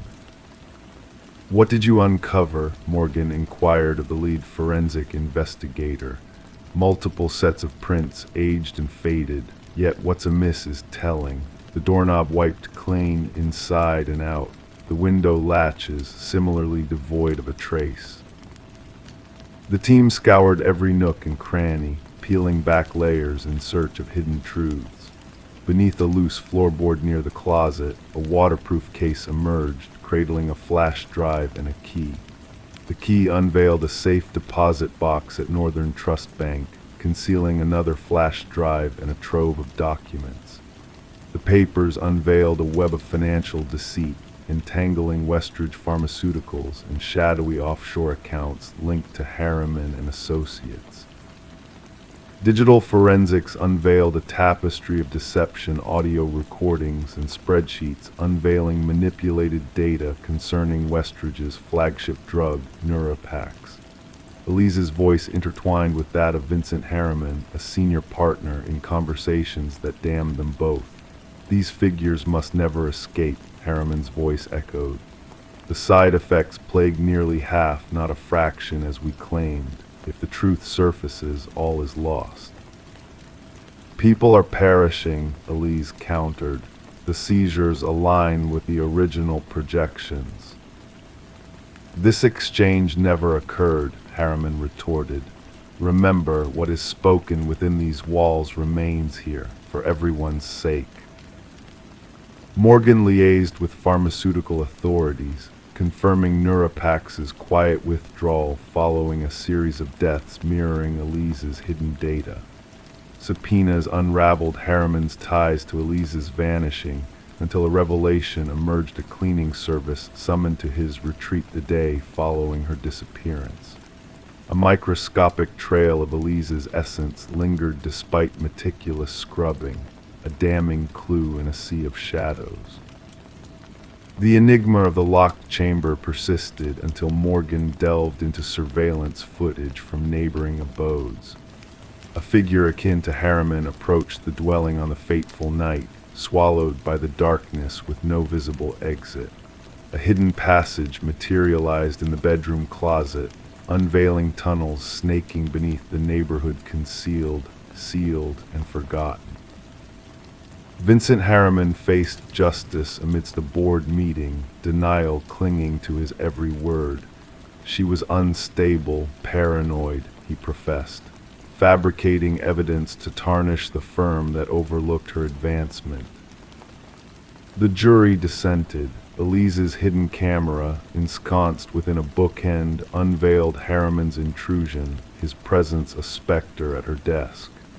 Prosecutors theorized his escape through the hidden passage, sealing her fate and his downfall. Harriman's conviction echoed through the halls, a shadow of justice cast upon a man undone by his own deeds. The pharmaceutical overlords embroiled in the scandal faced reckoning. Elise's legacy, a beacon of truth in a sea of deceit, found solace in her mother's words at the sentencing. Her room remained untouched, a testament to her quest for justice. She never truly departed, her truth waiting to be unearthed. The dwelling stood silent once more, its secrets bared to the world yet shrouded in whispers. Locals shunned its path after dusk, tales of a spectral light flickering in the upper chamber, a room where a young woman defied the shadows cast by men of power. Justice, a silent visitor, enveloped Elise Winters, her legacy etched in the room she never truly left, a sanctuary of truth amidst a realm of shadows. Story 27. The old Polaroid held a birthday snapshot from years gone by. Smiles, flickering candles, nothing out of the ordinary. Yet when the daughter inherited the box of faded photos, she saw it. A shape lurking in the background, just behind the group. A man, shrouded in shadow, lingering on the fringes of the candlelight. He didn't belong to the family. No one recalled him being there, but in every photo he drew nearer. Sarah Winters stumbled upon the collection while clearing out her late mother's attic. A simple cardboard box labeled Memories revealed a treasure trove of yellowed photographs capturing family gatherings from her youth. What should have brought solace turned into the genesis of a haunting ordeal. In the initial photo, he was a mere outline, a dark figure at the periphery of her 7th birthday celebration. The mysterious presence loomed by the glass door, face obscured, observing. In the subsequent snapshot, taken moments later, he had advanced inside. By the 3rd photo, he loomed behind her uncle. None in the images seemed cognizant of his existence. Trembling, Sarah phoned her father, questioning the identity of the enigmatic man in the background of each picture. "Dad, who is this man present in all these photos?" Silence followed her inquiry, then a sharp inhale. "What man? There should only be family members." She digitally photographed the Polaroids and forwarded them to her father. His subsequent call bore an uncharacteristic tremor. "That's impossible. We would have noticed a stranger." Detective Marcus Reed attentively observed as Sarah laid out the photographs on his desk at the precinct. Rain drummed against the windows, casting dancing shadows over the evidence. The detective's weathered hands navigated methodically through each photo, his gaze narrowing. No one recognized this individual, he probed, his tone neutral yet intrigued. No one, Sarah affirmed, but observed the progression. She sequenced the photos. The detective lined in, the chair's metal frame creaking under his weight. What had initially seemed like paranoia materialized before his eyes. The figure methodically traversed the party, photo by photo, inching closer to the children. In the final frame, he loomed directly behind Sarah's childhood self, a pale hand reaching towards her shoulder, just beyond the frame's edge. "The photographer," Reed suggested, though doubt tinged his voice. "My mother captured these. She set the timer and entered the frame. Copies were made and a case file was initiated. Within days, every surviving attendee of the party was contacted. None recognized the man. No outside servers had been hired. No neighboring visitors had come by. The property was isolated, a rural rental chosen for its seclusion." Facial recognition software proved futile. The figure remained strategically obscured in each picture, as if cognizant of the camera's lens. Yet his posture exuded practiced intent. The inquiry might have halted there had Sarah not uncovered additional photos in other family albums. Various gatherings, different years. Same enigmatic figure, always lingering in the background, perpetually unnoticed in the moment. A tech specialist enhanced the images, erasing decades of decay. Under harsh digital scrutiny, details emerged: a scar along the wrist, a distinctive ring, a partial reflection in a window, revealing facial features once shrouded in darkness. A breakthrough emerged from dental records. The teeth visible in one enhanced photo matched those of Robert Keller, a maintenance worker who vanished after being linked to 3 child abductions in the region. Cases that had gone cold long ago. Cases that coincided with the gatherings documented in the photos.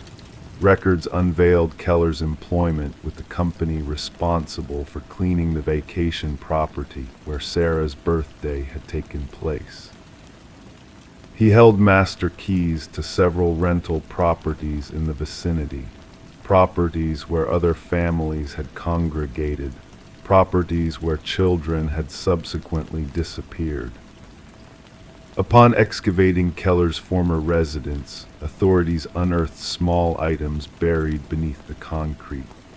A hair clip akin to one worn by a missing girl, a toy car belonging to a boy who vanished after a family reunion, a bracelet that Sarah recognized as her own, an item she believed lost in her childhood.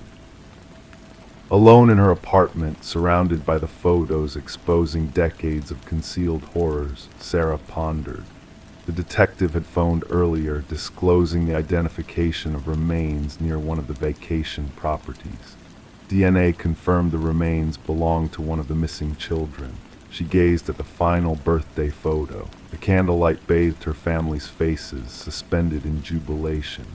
Behind her younger self, partially veiled by shadow yet undeniably present, the figure observed, patient. Calculating, invisible to all in that moment of joy. The revelation intertwined unsolved cases over the years. Families obtained closure, albeit not the solace they had yearned for. The shadow within the family photos had stepped into the realm of justice, his presence acknowledged after years of clandestine existence. Sarah gathered the photos, returning them to the box. They were now evidence, a testament that sometimes the most perilous threats are those captured on film, yet unseen by the eye elusive figures who navigate celebrations unnoticed. leaving only a faint trace of their passage through frozen instants of time.